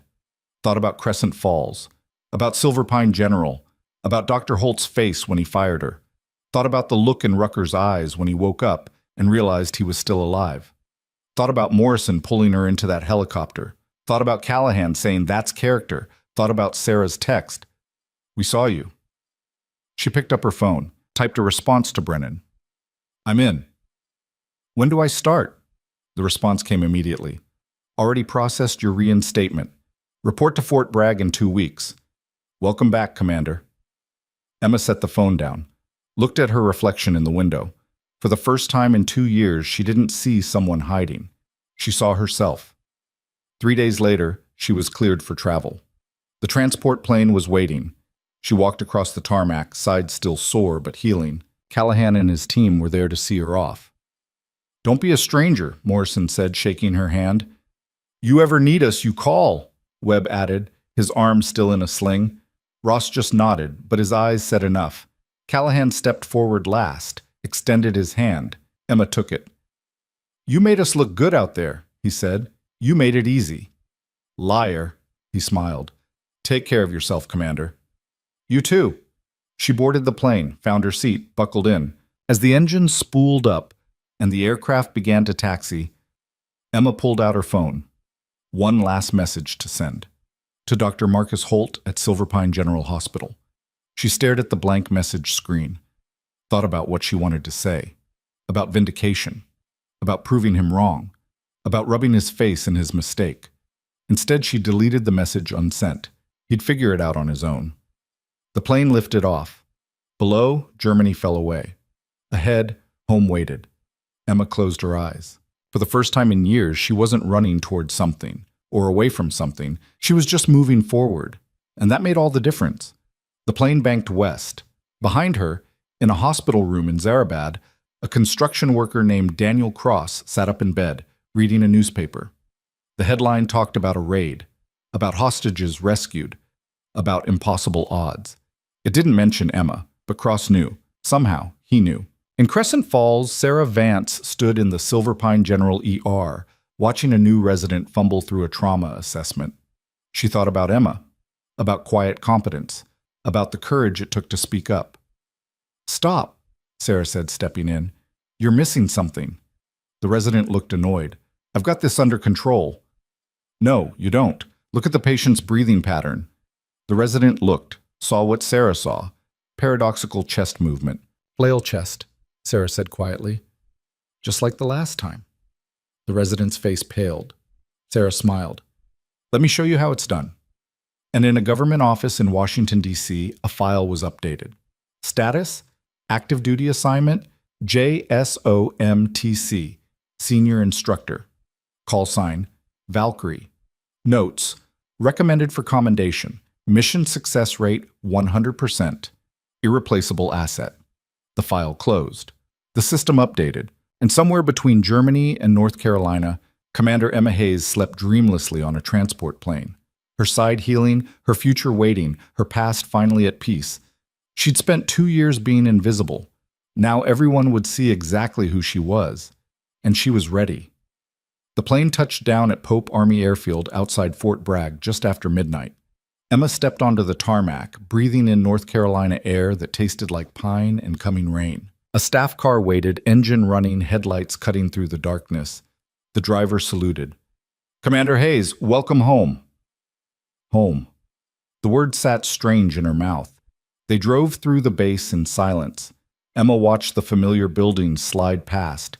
Training facilities she'd run through as a young specialist, the medical center where she'd done her combat medic certification, the JSOC compound where she'd been read into programs that officially didn't exist. 2 years felt like 2 decades. The car stopped outside a small administrative building, lights still on despite the hour. "Colonel Brennan's waiting inside," the driver said. Emma grabbed her bag, climbed the steps. Inside, the building smelled like floor polish and old coffee. Brennan's office was at the end of the hall, door open. The man himself hunched over paperwork. He looked up when she entered. "You're early. Couldn't sleep on the plane."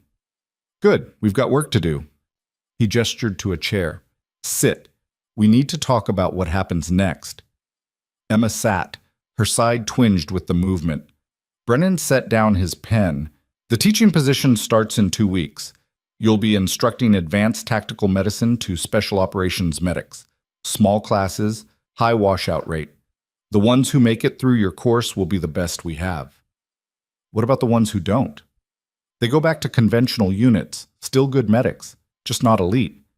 Brennan leaned back. "But that's not what we need to discuss. There's been a development." Emma's stomach tightened. "What kind of development?" "The incident at Silverpine General. It's gotten attention, more than we anticipated." "From who?" "Military medical community, civilian hospitals, news media." Brennan pulled out a tablet, slid it across the desk. "This hit the wire services 6 hours ago." Emma read the headline on the screen. "Decorated combat medic wrongfully terminated from civilian hospital hours before military extraction." The article detailed her firing. Daniel Cross's near death, the helicopter landing, Dr. Holt's suspension. Someone had talked. Multiple someones. Who leaked this? Emma asked. Does it matter? It's out there now, and it's spreading. Brennan pulled the tablet back. I've had 3 calls from military reporters asking for comment, 2 from civilian networks. The hospital administrator at Silverpine has been fielding media requests all day. I didn't ask for this. No, but you earned it. Brennan's expression was unreadable. The question is what you do with it. Emma stared at him. I don't want to be famous. I just want to do my job. Too late. You're the story now. The quiet nurse who turned out to be a Tier 1 operator. The woman who saved lives in a war zone hours after being fired for saving a life at home. He leaned forward. People love that narrative. Underdog vindication. The system getting it wrong. Justice prevailing. It's not about justice. It's about medicine. For you, maybe. For everyone else, it's about something bigger. Brennan stood, walked to the window. There's a reason this is resonating. How many good people get pushed out of jobs because they speak up? How many competent professionals get silenced by incompetent superiors? Your story touches that nerve. Emma didn't want to think about it. Didn't want to be a symbol or a story. She just wanted to teach and treat patients and not think about Dr. Holt's face when he fired her. But Brennan wasn't done. Silverpine's board of directors is meeting tomorrow morning, emergency session. They're discussing the Holt situation and what it means for the hospital's liability. You're central to that discussion whether you like it or not. I'm not suing anyone. I know, but they don't know that. And even if you're not suing, others might. Nurses who witnessed Holt's behavior. Patients who received substandard care.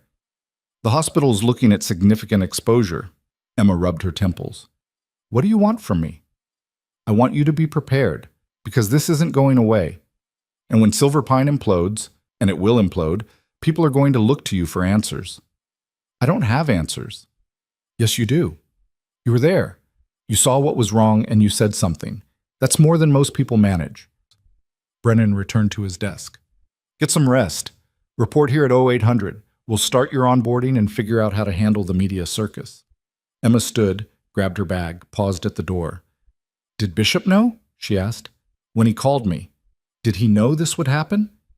Brennan's expression gave nothing away. Bishop knows a lot of things, but I don't think even he predicted this. Emma left, found her quarters in the visiting officer housing, small room, single bed, desk and chair, a window looking out on the parade ground. She unpacked her bag, changed into civilian clothes, sat on the bed, and opened her phone. 17 missed calls, 43 text messages. Her voicemail was full. She scrolled through the messages, some from numbers she recognized.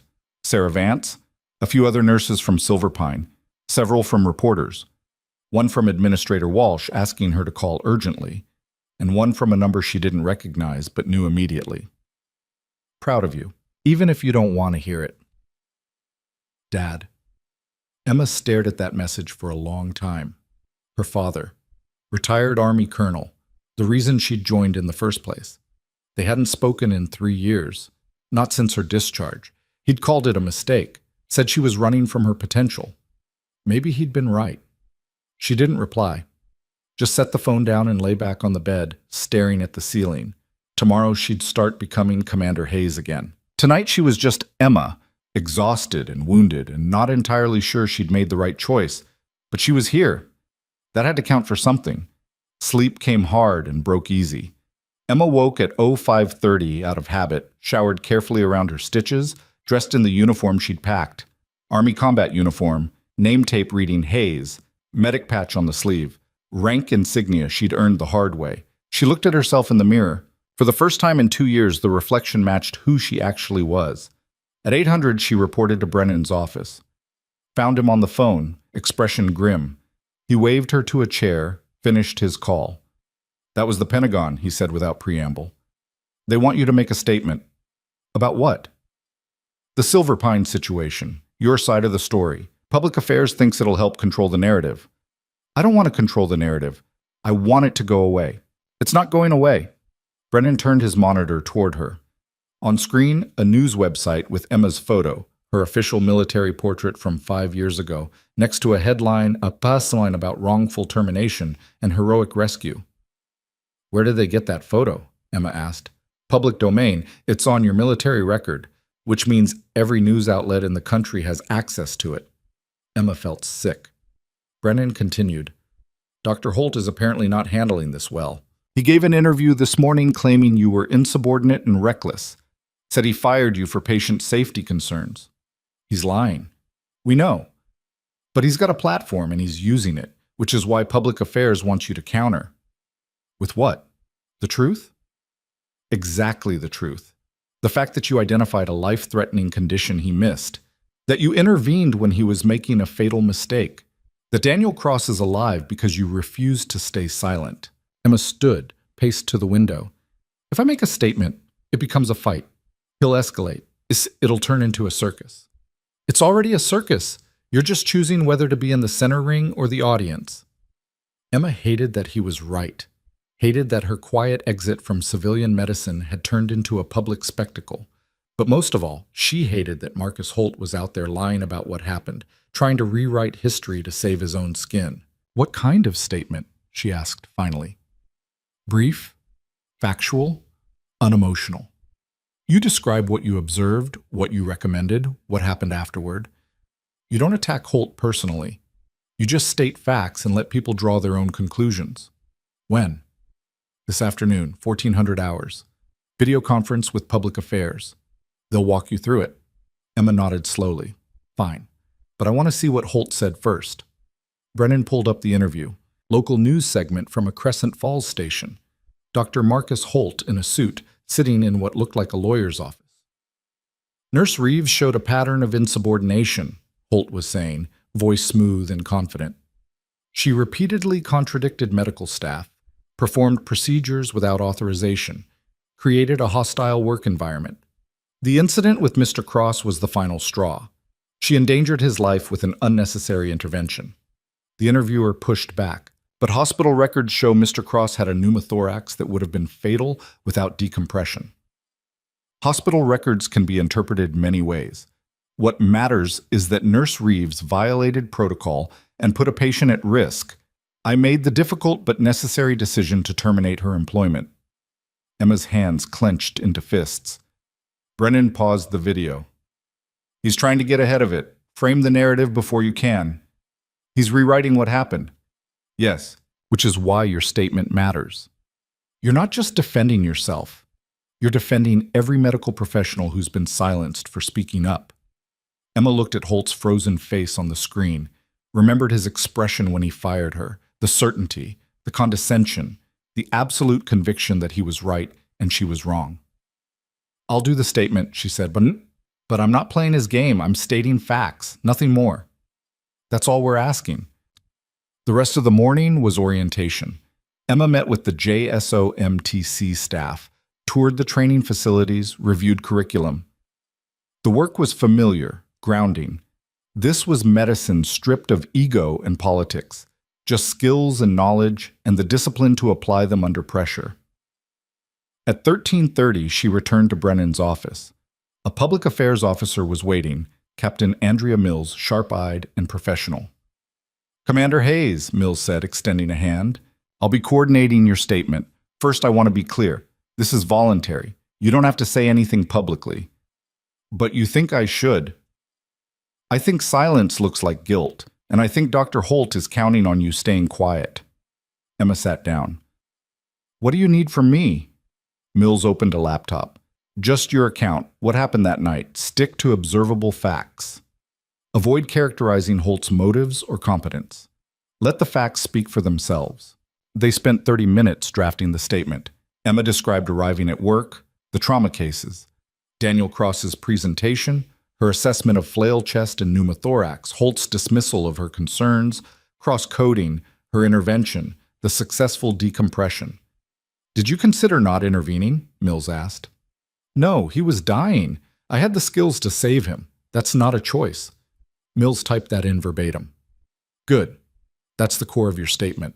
You saw a patient in crisis. You had the training to help. You acted. Everything else is noise. At 1400, they connected to the public affairs video conference. Emma sat in front of a camera, uncomfortable and wishing she was anywhere else. The public affairs director appeared on screen. Commander Hayes, thank you for making time. We're going to keep this simple. You'll read your statement directly to camera. We'll release it to news outlets with your permission. No questions, no follow-up. Just the facts. Understood? Yes, sir.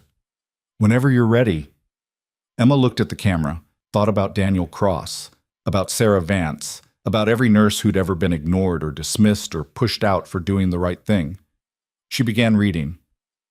On the night of November 3rd, I was working as a trauma nurse at Silver Pine General Hospital in Crescent Falls, Oregon.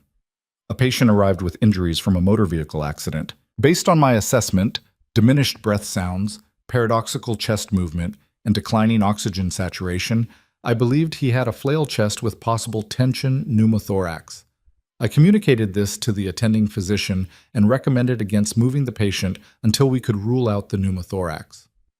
My recommendation was dismissed. The patient subsequently coded. I performed a needle decompression, which relieved the tension pneumothorax and stabilized the patient. He survived. I was terminated immediately afterward for performing the procedure without physician authorization. She paused, looked directly at the camera. I'm a combat medic with 8 years of experience in tactical medicine. I've treated hundreds of trauma patients under conditions far worse than a civilian ER. I knew what I was looking at. I knew what needed to be done. And I knew that if I didn't act, Daniel Cross would die. So I acted. I would make the same decision again. She stopped. The public affairs director nodded. Perfect. That's exactly what we needed. Thank you, Commander. The video conference ended. Emma sat back, feeling drained. Mills closed her laptop. That was good. Strong, clear, factual. It'll play well. I don't care how it plays. I care that it's true. Truth and optics aren't mutually exclusive. Mills stood. The statement will go out within the hour. Be prepared for media follow-up. Don't engage. Direct all inquiries to public affairs. Emma nodded. Mills left. Brennan, who'd been watching from the corner, stepped forward. How do you feel? He asked. Like I just painted a target on my back. You didn't paint it. Holt did when he lied on camera. You just made sure people could see the whole picture. Emma's phone buzzed. A text from Sarah Vance saw Holt's interview. That man is unbelievable. Please tell me you're fighting back. Emma typed a reply. Statement going public in an hour. Stay tuned. Sarah's response came immediately. About damn time. The statement hit the news cycle at 15:30.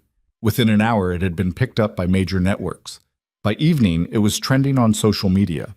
The narrative shifted hard and fast. Combat. Medic fired for saving patient speaks out decorated veteran describes impossible choice in ER. Doctor who fired military medic faces credibility crisis. Emma watched it unfold from the safety of her quarters, phone buzzing constantly, texts and calls flooding in. She ignored most of them, but one call she answered. Administrator Walsh from Silver Pine General. Commander Hayes, Walsh said, and Emma could hear the stress in her voice. Thank you for taking my call. I want to apologize personally and on behalf of the hospital. What happened to you was unconscionable. I appreciate that. I also want you to know that we've completed our investigation into Dr. Holt. We found multiple instances of similar behavior, dismissing staff concerns, overriding safety protocols, creating a culture of fear in the ER. Walsh paused. He's been formally terminated. His medical license is under review by the state board, and we're implementing new policies to protect staff who raise safety concerns. Emma didn't feel the satisfaction she'd expected, just a tired sort of relief. What about the other nurses, she asked, the ones who witnessed his behavior but were afraid to speak up? We're interviewing all of them. Anyone who experienced retaliation or harassment will be compensated. We're also bringing in an outside consultant to review our entire ER operations. Good. Commander, the board would still like to discuss your return. The chief of emergency medicine position. I'm not coming back, Emma said quietly. I appreciate the offer, but I'm where I belong now. Walsh was silent for a moment. I understand, but if you ever change your mind, the door is open. They ended the call. Emma set her phone down, looked out the window. The parade ground was empty, lit by streetlights. Peaceful. Her phone buzzed again. This time a call from a number with a Washington, D.C. area code. She answered. Hayes? Commander Hayes, this is Diane Porter from the Senate Armed Services Committee. I apologize for the late call, but I wanted to reach you directly. Emma sat up straighter. How can I help you, ma'am? I've been following your situation with great interest. What you experienced at Silver Pine General reflects a broader problem in healthcare. Competent professionals being silenced or pushed out for raising legitimate concerns. The committee is planning hearings on patient safety and medical accountability. I'd like you to testify. Emma's mind went blank. Testify? About what? About your experience, about the barriers you faced, about what needs to change systemically to protect both patients and medical professionals. Porter's voice was firm, professional. Your story has resonance, Commander, and the committee believes it could drive meaningful reform. I'm not interested in being political. This isn't political, it's practical. We need to understand why qualified people leave healthcare, why safety concerns get ignored, why institutions protect bad actors instead of good staff. You have firsthand knowledge of all of that. Emma thought about Sarah Vance, about the other nurses at Silver Pine who'd stayed silent because they couldn't afford to lose their jobs, about Daniel Cross, who would have died if she hadn't spoken up. When would this be? She asked. Tentatively scheduled for January. We'd coordinate with your chain of command to ensure it doesn't conflict with your duties, and you'd have full preparation support. Emma looked at her reflection in the window, saw a woman in uniform, a commander, someone who'd stopped hiding. I'll think about it, she said. That's all I ask. My office will be in touch with the details. Porter paused. For what it's worth, Commander, what you did took courage, both in that ER and afterward. We need more people willing to stand up. The call ended. Emma sat in the quiet of her quarters, processing. 2 weeks ago, she'd been a nobody nurse in a small Oregon hospital. Now she was fielding calls from Senate committees and watching her former employer implode on national news. The world had turned upside down. Her phone rang again. She almost didn't answer. But the caller ID showed Bishop. This is your fault, she said without preamble. Bishop laughed. How do you figure? You knew what would happen when you pulled me. You knew it would expose everything. I knew we needed you for the mission. Everything else was a bonus. A bonus? My life is a circus right now. Your life is exactly where it should be. You're back in uniform. You're doing what you're good at, and you've sparked a conversation that needed to happen.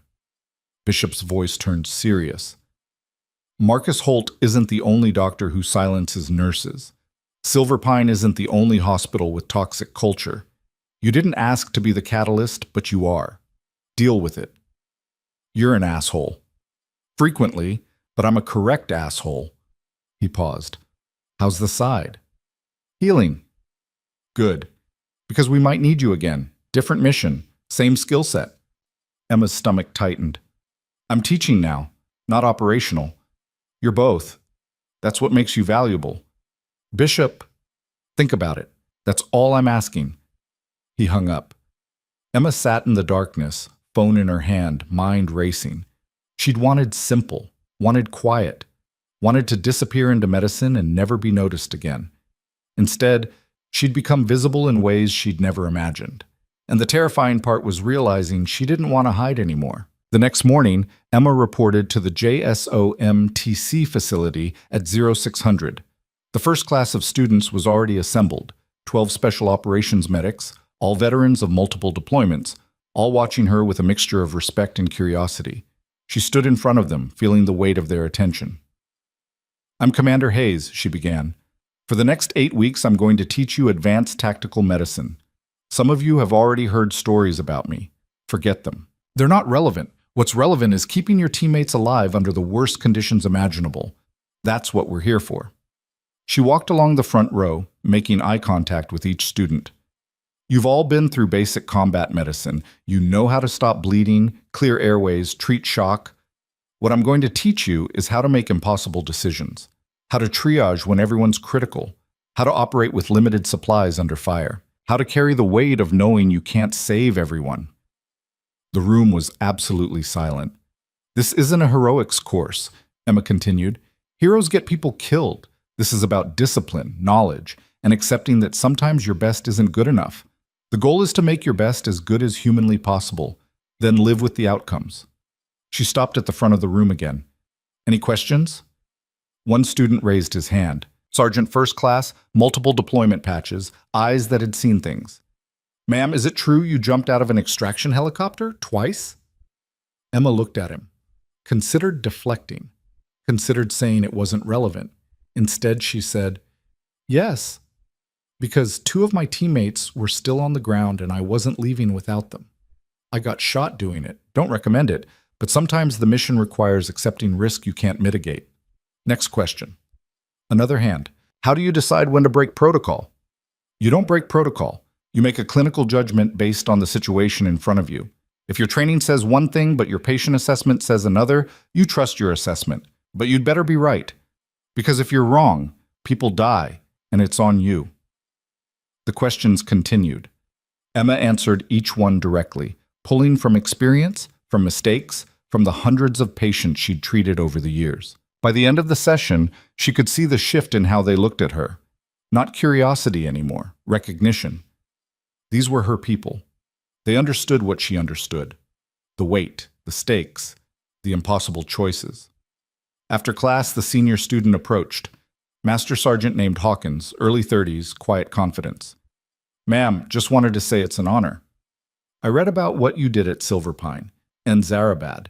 You're the kind of medic we aspire to be. Emma felt uncomfortable with the praise but accepted it. Do the work, Sergeant. That's all that matters. Yes, ma'am. The days blurred into routine, teaching, training, physical therapy for her healing wound. Emma threw herself into the work, grateful for the structure. The media frenzy continued in the background, but she ignored it. Let public affairs handle the requests and statements. What mattered was the classroom. The students, passing on knowledge that would save lives she'd never meet. 3 weeks into the course, Brennan called her to his office. We have a problem, he said without preamble. Emma's stomach dropped. What kind of problem? Dr. Holt is suing. You, the Army, and Silver Pine General. Wrongful termination, defamation, and emotional distress. He's claiming your statement ruined his reputation and career. Emma stared. He's suing me? After he lied on camera? His lawyer is arguing that your military statement carried governmental authority and therefore constituted defamation. It's bullshit, but it's expensive bullshit. The Army's JAG office will handle the defense, but you'll need to be deposed. When? Next month. They'll coordinate with your schedule. Brennan leaned back. Emma, this is going to get ugly. Holt's desperate. He's lost his job, his reputation's destroyed, and he's facing license suspension. This lawsuit is his last shot at salvaging something. He has no case. Legally, probably not. But lawsuits aren't about truth. They're about attrition. He's hoping you'll settle to make it go away. Emma felt anger rising, hot and sharp. I'm not settling. I told the truth. If he wants to litigate that, bring it on. Brennan smiled grimly. I was hoping you'd say that. JAG will be in touch. Emma left his office, fury simmering. She'd tried to walk away quietly, tried to let Silverpine handle Holt internally, but he'd forced this fight, made it public, made it personal. Fine. If Marcus Holt wanted a war, she'd give him one. That night, Emma received an email from Sarah Vance with an attachment. You need to see this. We're not staying quiet anymore. S. The attachment was a letter, signed by 17 nurses from Silver Pine General, addressed to the state medical board. Emma read it twice. The nurses detailed years of complaints about Holt, instances of him ignoring safety concerns, dismissing female staff, retaliating against anyone who questioned him, creating an environment where speaking up meant career suicide. They documented everything, dates, patients, witnesses, a pattern so clear it was damning. And at the bottom, a line that made Emma's throat tight. We stayed silent because we were afraid. But Emma Hayes showed us that silence has a cost. We won't be silent anymore. Emma forwarded the letter to JAG with a simple note, discovery material for the Holt lawsuit. Then she called Sarah. Did you organize this? Emma asked when Sarah answered. We all did. Couldn't let you fight alone. Sarah's voice was firm. Holt thinks he can intimidate us with lawsuits? He picked the wrong group of nurses. He's going to come after you too. Let him try. We've got documentation, we've got witnesses, and we've got each other. Sarah paused. You taught us something, Emma. Sometimes you have to risk everything to do what's right. After the call, Emma sat with that thought. She hadn't meant to teach anyone anything, hadn't meant to be an example. She just tried to save a patient and ended up exposing a system that protected the wrong people. But maybe that was enough. Maybe that was everything. The lawsuit discovery process was brutal.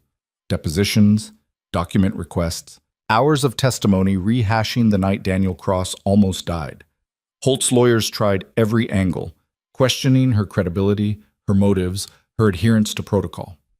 JAG destroyed them systematically. They produced Emma's military record, her commendations, her training certifications.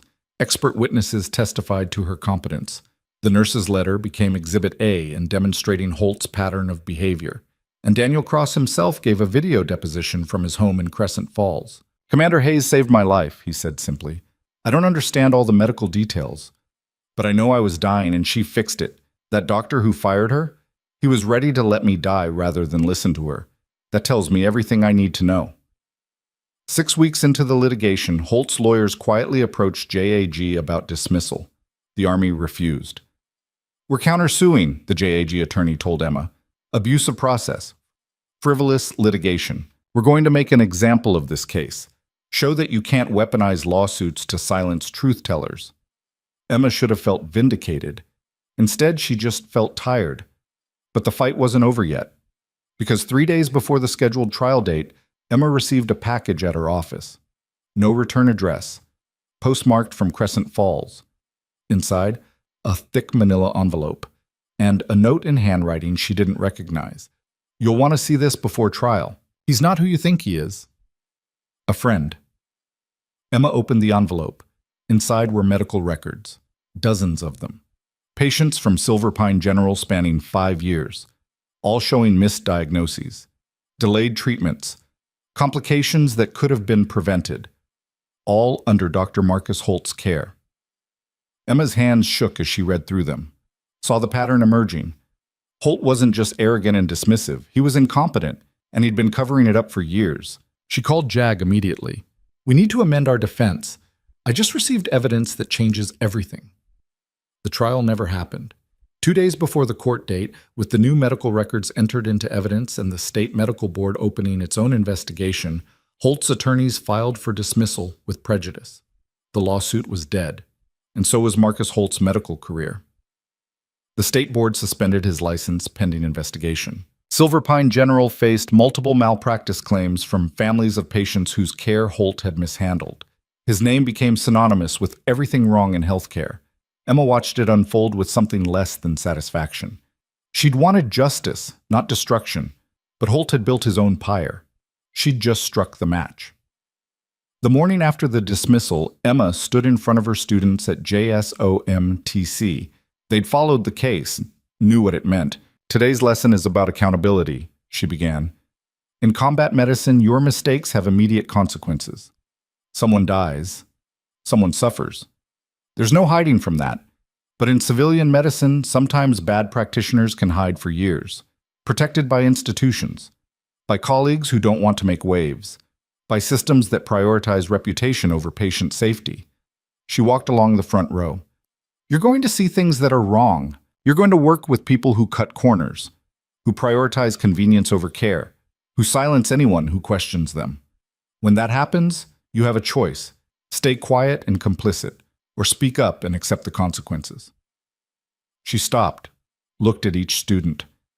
I chose to speak up. It cost me jobs, cost me peace, nearly cost me my career, but it saved lives. That's the math we live with. Your comfort versus their survival. Choose wisely. The room was silent. Then Hawkins spoke up. And if speaking up doesn't work? If the system protects them anyway? Emma met his eyes. Then you document everything. You build a case so airtight they can't ignore it. And when the moment comes, when they finally slip up in a way that's undeniable, you're ready with evidence they can't explain away.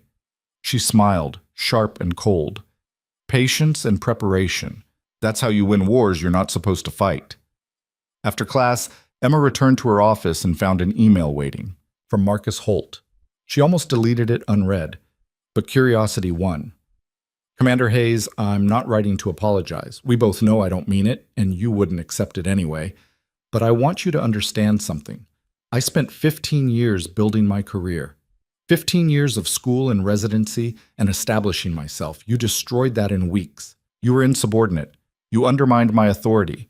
You made me look incompetent in front of my staff. Maybe you were right about Cross. Maybe he would have died. But you didn't just save him. You humiliated me.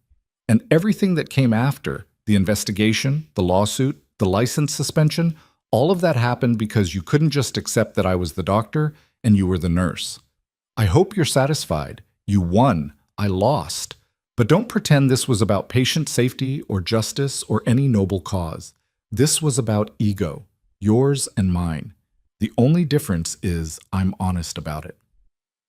MH. Emma read it twice. Then she hit reply. Dr. Holt, you're right about one thing. This was about ego, yours. You couldn't accept that a nurse might know something you didn't, that your judgment might be wrong, that your authority wasn't absolute. I didn't destroy your career. You did. Years of cutting corners and dismissing concerns and protecting your reputation instead of your patients. I just refused to be another person you silenced. Daniel Cross is alive. That's what I care about. That's what I'll always care about. If you can't understand that, then you never should have been a doctor in the first place. Don't contact me again. Hayes. She hit send before she could second guess it. Then she deleted his email and blocked his address. That chapter was closed. Time to focus on the next one. That evening, Emma's phone rang. Unknown number. She almost didn't answer, but something made her pick up. Hayes. A voice she hadn't heard in 3 years spoke. Emma. It's your father. Emma's breath caught. How did you get this number? I called in a favor. Don't worry, it's secure.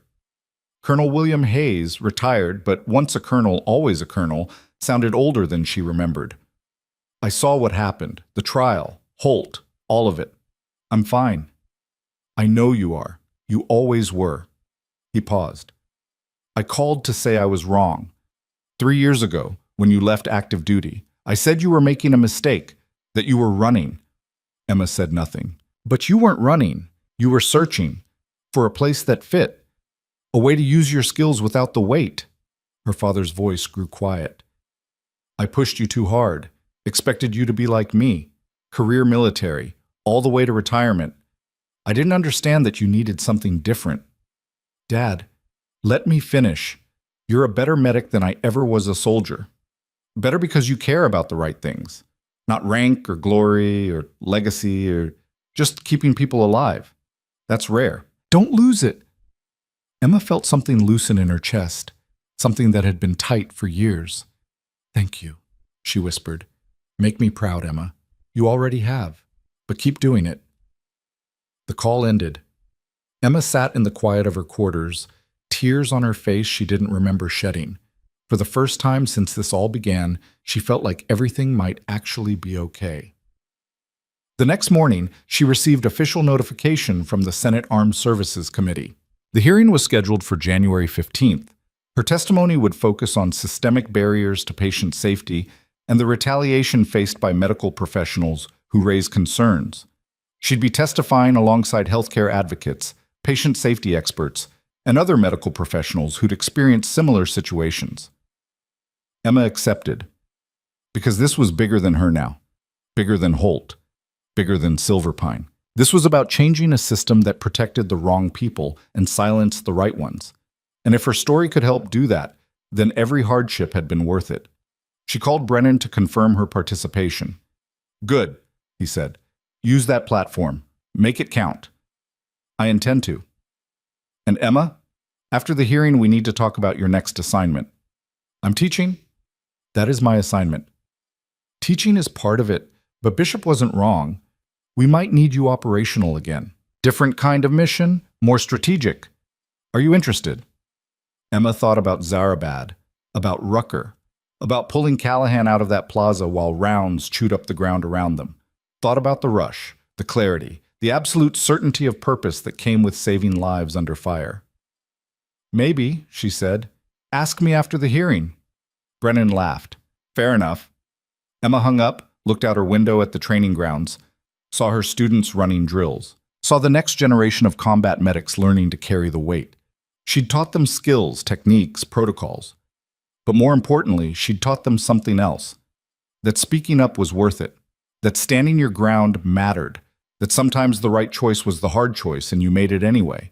Marcus Holt had tried to destroy her for that. Instead, he'd destroyed himself. And Emma Hayes, no longer hiding, no longer small, no longer invisible, stood in uniform and waited for whatever came next.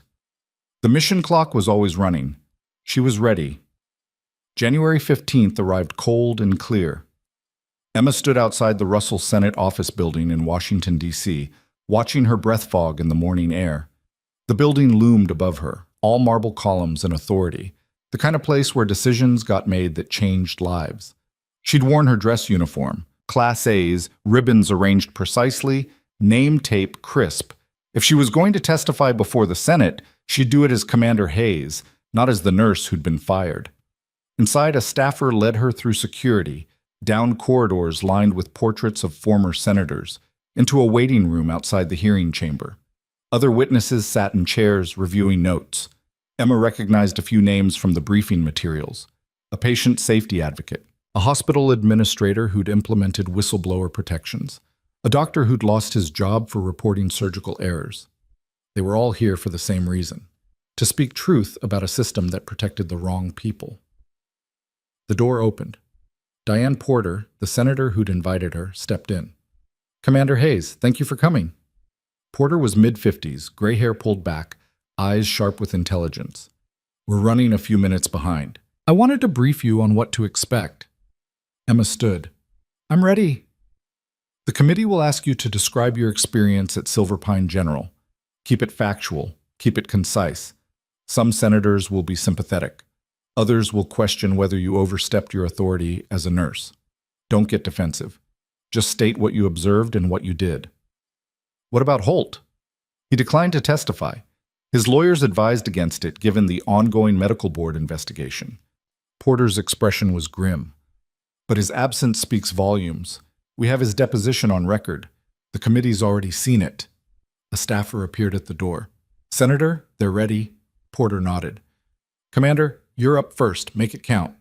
Emma followed her into the hearing chamber. The room was massive, tiered seating rising in a semicircle. Senators sitting behind a long curved desk, cameras recording everything. The gallery was full. Press. Observers. People who'd followed the story. Emma took her seat at the witness table, adjusted the microphone. The room quieted. Senator Porter called the hearing to order. This committee is convened to examine systemic failures in healthcare accountability and patient safety. Our first witness is Commander Emma Hayes, United States Army, currently serving as senior instructor at the Joint Special Operations Medical Training Center. Commander Hayes, please raise your right hand. Emma stood, raised her hand, was sworn in. Porter continued. Commander, you recently experienced termination from a civilian hospital after intervening to save a patient's life. Can you describe what happened? Emma took a breath, looked at the senators, at the cameras, at the people in the gallery who'd come to hear her story.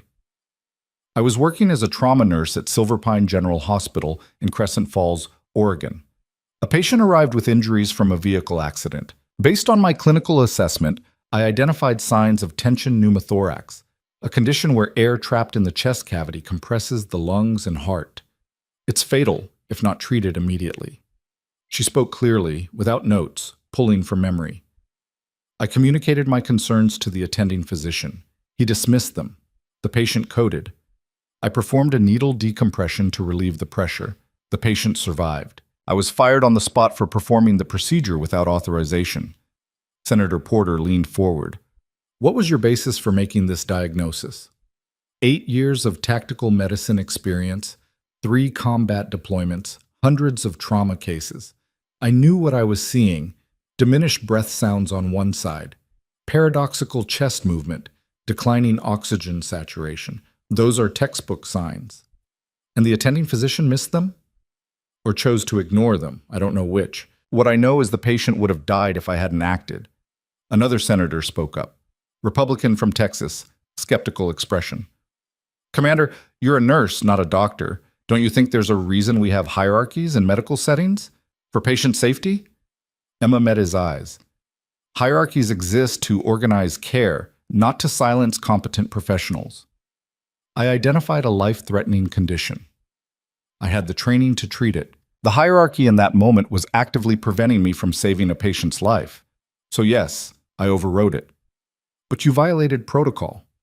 I violated a protocol that prioritized authority over outcomes. That protocol would have killed Daniel Cross. Emma's voice was steady, firm.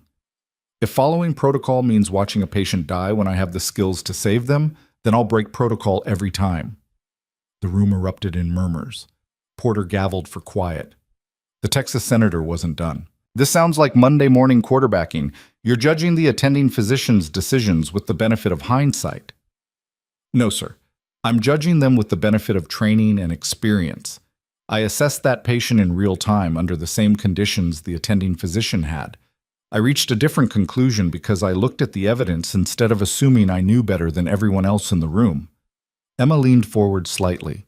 That attending physician had a pattern of dismissing concerns from nursing staff, of retaliating against anyone who questioned his judgment. 17 nurses from that hospital have filed formal complaints documenting years of this behavior. I'm not an isolated case. I'm just the one who got national attention. Porter spoke again. Those complaints are part of the record.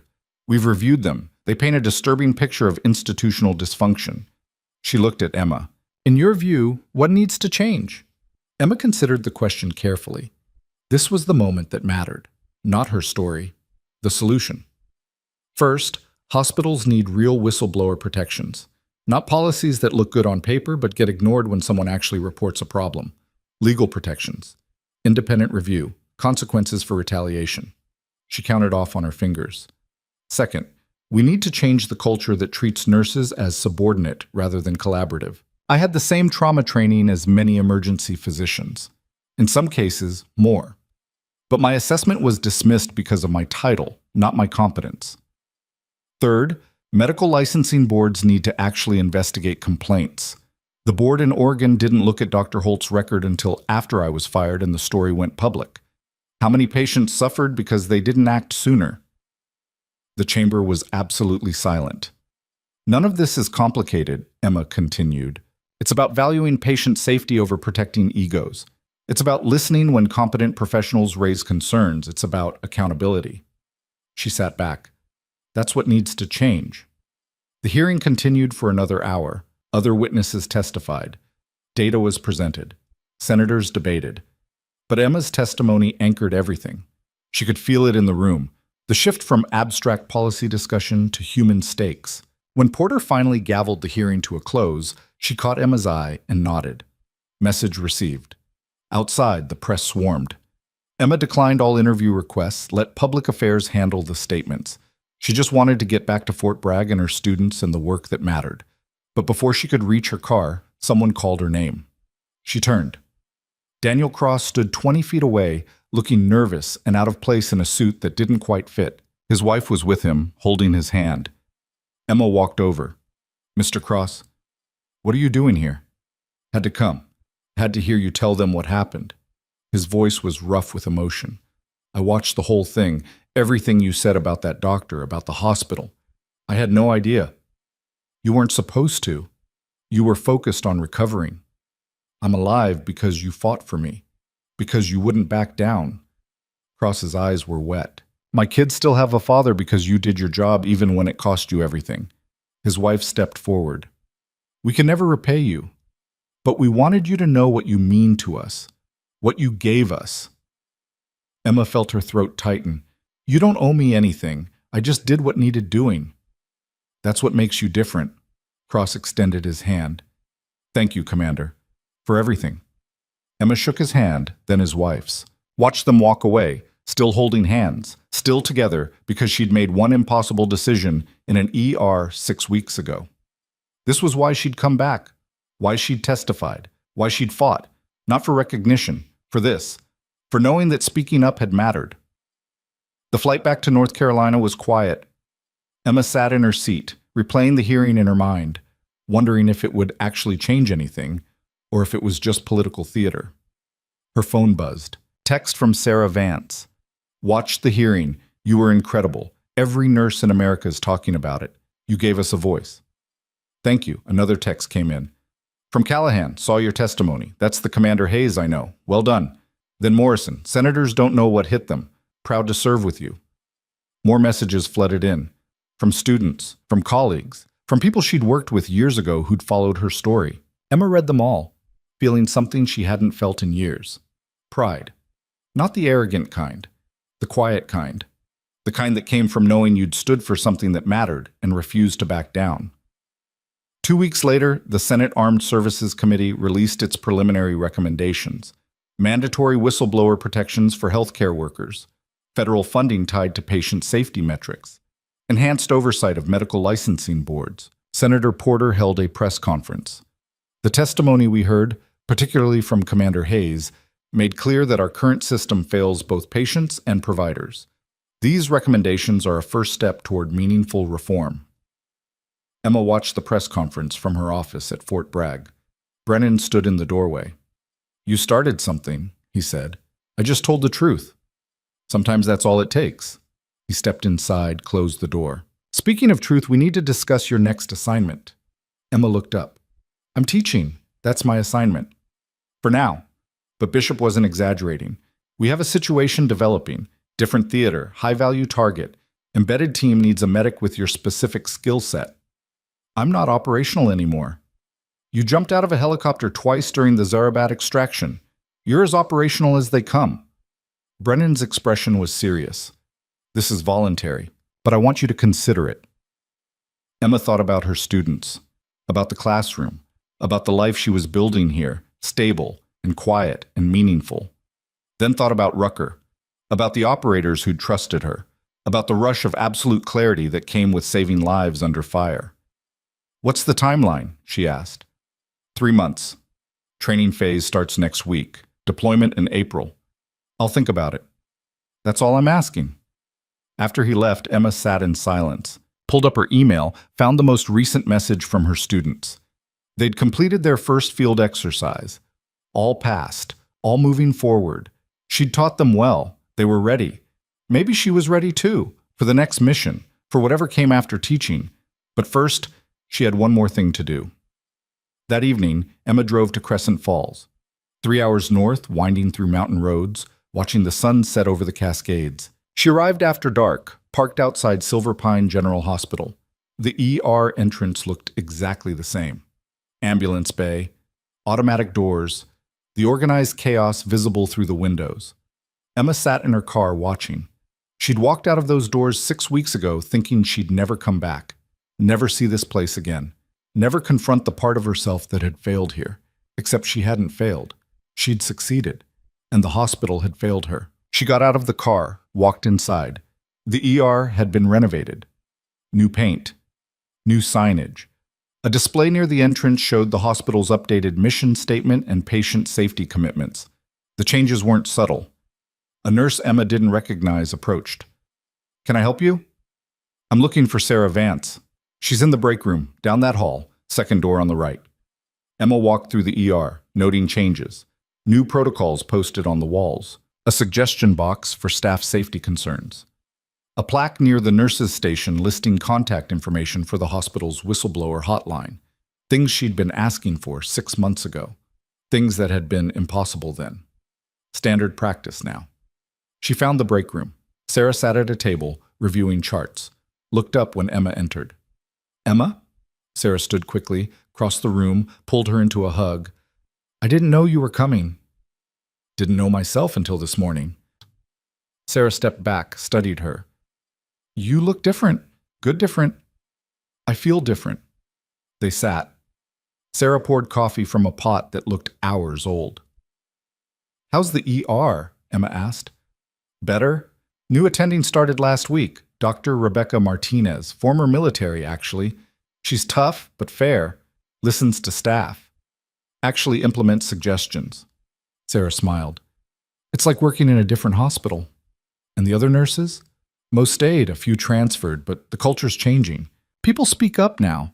They know they won't get punished for it. Emma sipped the terrible coffee. That's good. It's because of you. You know that, right?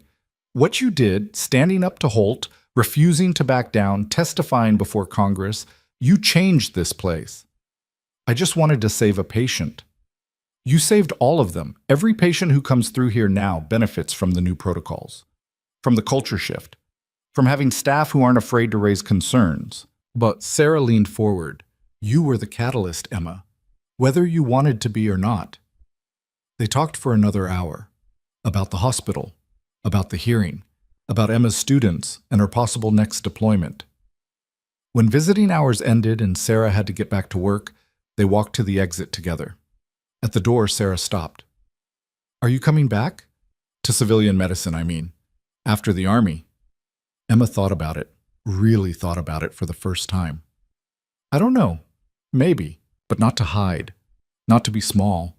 If I come back, it'll be on my terms, as who I actually am. Sarah smiled. Good. Because we need more people like you, people who won't stay quiet when something's wrong. They hugged goodbye. Emma walked to her car, drove back toward Fort Bragg through the darkness. She thought about Holt, about where he was now. She'd heard through the grapevine that his medical license had been permanently revoked, that he'd filed for bankruptcy, that he was working some administrative job in a different state, far from patients, far from the authority he'd wielded so carelessly. Emma didn't feel satisfaction at his downfall, just a sort of distant relief.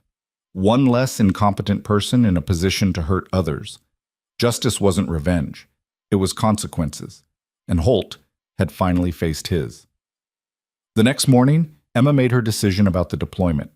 She walked into Brennan's office at 700. I'm in. For the mission, whatever it is. Brennan looked up from his paperwork. You sure? No, but I'm doing it anyway. That's the right answer. He slid a folder across the desk. Initial briefing. Read it, memorize it, burn it. Emma took the folder, started reading. High-value intelligence asset. Compromised network. Extraction required. Timeline, 8 weeks in country, maybe less if things went wrong. The kind of mission where medics earned their pay. When do I brief the team, she asked. 1,400 hours. You'll meet them today. 5 operators. All experienced, all aware of your reputation. Great. No pressure. Brennan almost smiled. You'll be fine. Just do what you do. At 1400, Emma entered the briefing room. 5 operators stood when she entered. She recognized the type immediately. Quiet professionals, hard eyes, bodies that moved like weapons. The team leader stepped forward. Commander Hayes, Captain Derek Stone, this is my team.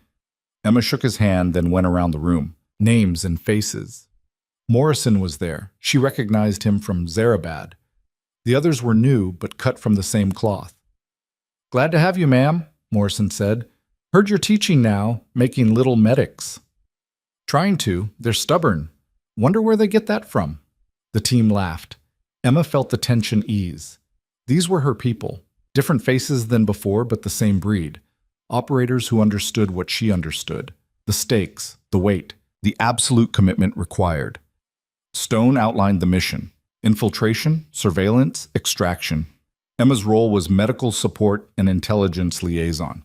If things went loud, she'd be treating casualties under fire. If things went quiet, she'd be invisible.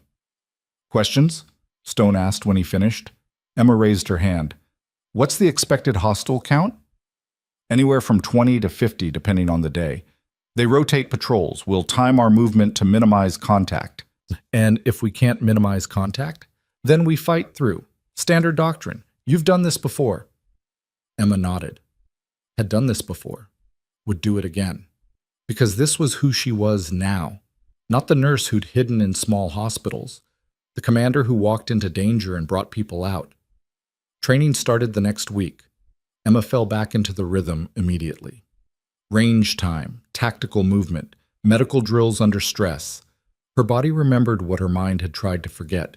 She was good at this. Always had been. The knowledge sat comfortably now instead of like a weight. Between training sessions, she continued teaching her regular course. The students noticed the change in her, noticed she was sharper, faster, more demanding. "Ma'am, you seem different," Hawkins said after a particularly brutal field exercise. "How so?" "More focused, like you're preparing for something." Emma considered deflecting, considered keeping it classified. Instead, she said, "I'm deploying. 8-week mission. You'll have a substitute instructor while I'm gone." The class went silent. "Will you come back?" someone asked. "That's the plan." "What if something happens?" Emma looked at the student who'd asked. Young sergeant, earnest eyes, scared of losing a teacher who finally made sense. "If something happens, you keep training. You keep learning. You keep getting better. Because lives depend on you being the best you can be." My life. Your teammates' lives. People you've never met who'll bleed out if you're not good enough. She paused. "So you'd better be good enough." Silence. Then Hawkins spoke up. "We won't let you down, ma'am." "I know you won't. That's why I can leave." The weeks blurred past. Training intensified. Emma's wound from Zarabad healed completely. Her body returned to combat readiness. Her mind sharpened. 2 days before deployment, her father called. "Heard you're going back out," he said without preamble. "Where did you hear that?" "I still have friends in the community. They talk." He paused. "Are you ready?" Emma thought about the question, really considered it. "Yeah, I think I am." "Good, because I need to tell you something I should have said 3 years ago." Her father's voice was rough. "You're a better operator than I ever was. Better medic, better leader, better at making the hard calls. I was wrong to push you away from your path, wrong to want you to follow mine." Emma's throat tightened. "Dad, let me finish. When you left active duty, I thought you were giving up, thought you were quitting, but you weren't. You were searching for something I never understood, a way to use your skills without losing yourself." He exhaled. "You found it, and then you came back on your terms. That takes strength I'm not sure I have."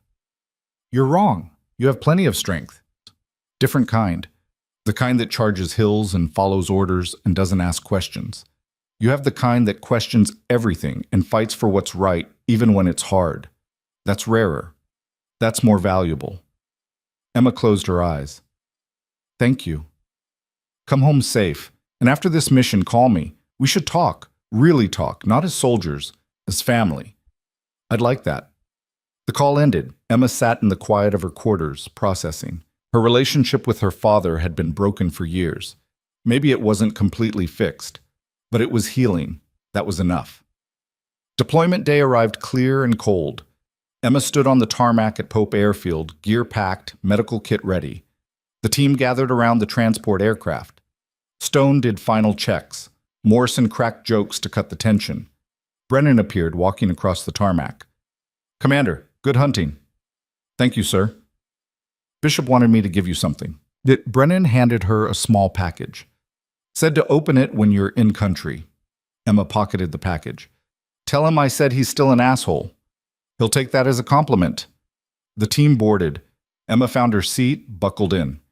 The engines spooled up. The aircraft taxied, lifted, climbed into the gray North Carolina sky. She looked out the window, watching Fort Bragg fall away below. Thought about how far she'd come, from hiding in civilian hospitals to testifying before Congress. From the nurse everyone ignored to the commander everyone watched. She'd been invisible for so long, had thought that was safer, easier, better. But visibility came with responsibility, with accountability, with the chance to actually change things instead of just surviving them. Marcus Holt had tried to destroy her for speaking up. Instead, he'd destroyed himself.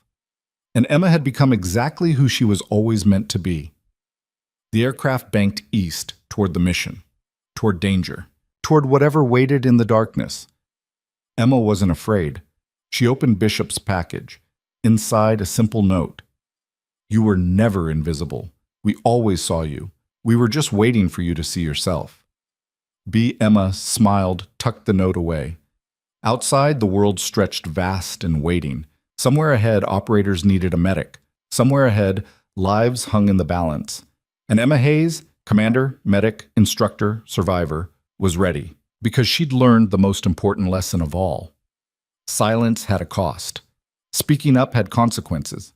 But the cost of silence was always higher than the consequences of truth. She'd paid the price for speaking, lost jobs, lost peace, nearly lost her life, but she'd gained something infinitely more valuable: herself. The aircraft flew on through the darkness. Emma closed her eyes, breathing steady, mind clear. Whatever came next, she'd face it the same way she'd faced everything else: with skill, with courage, with the absolute certainty that some things were worth fighting for, and she'd keep fighting until the mission was done. Because that's what commanders did. That's what legends did. That's what Emma Hayes did. And she was just getting started. The end. Wound. For every person who's been told to stay quiet.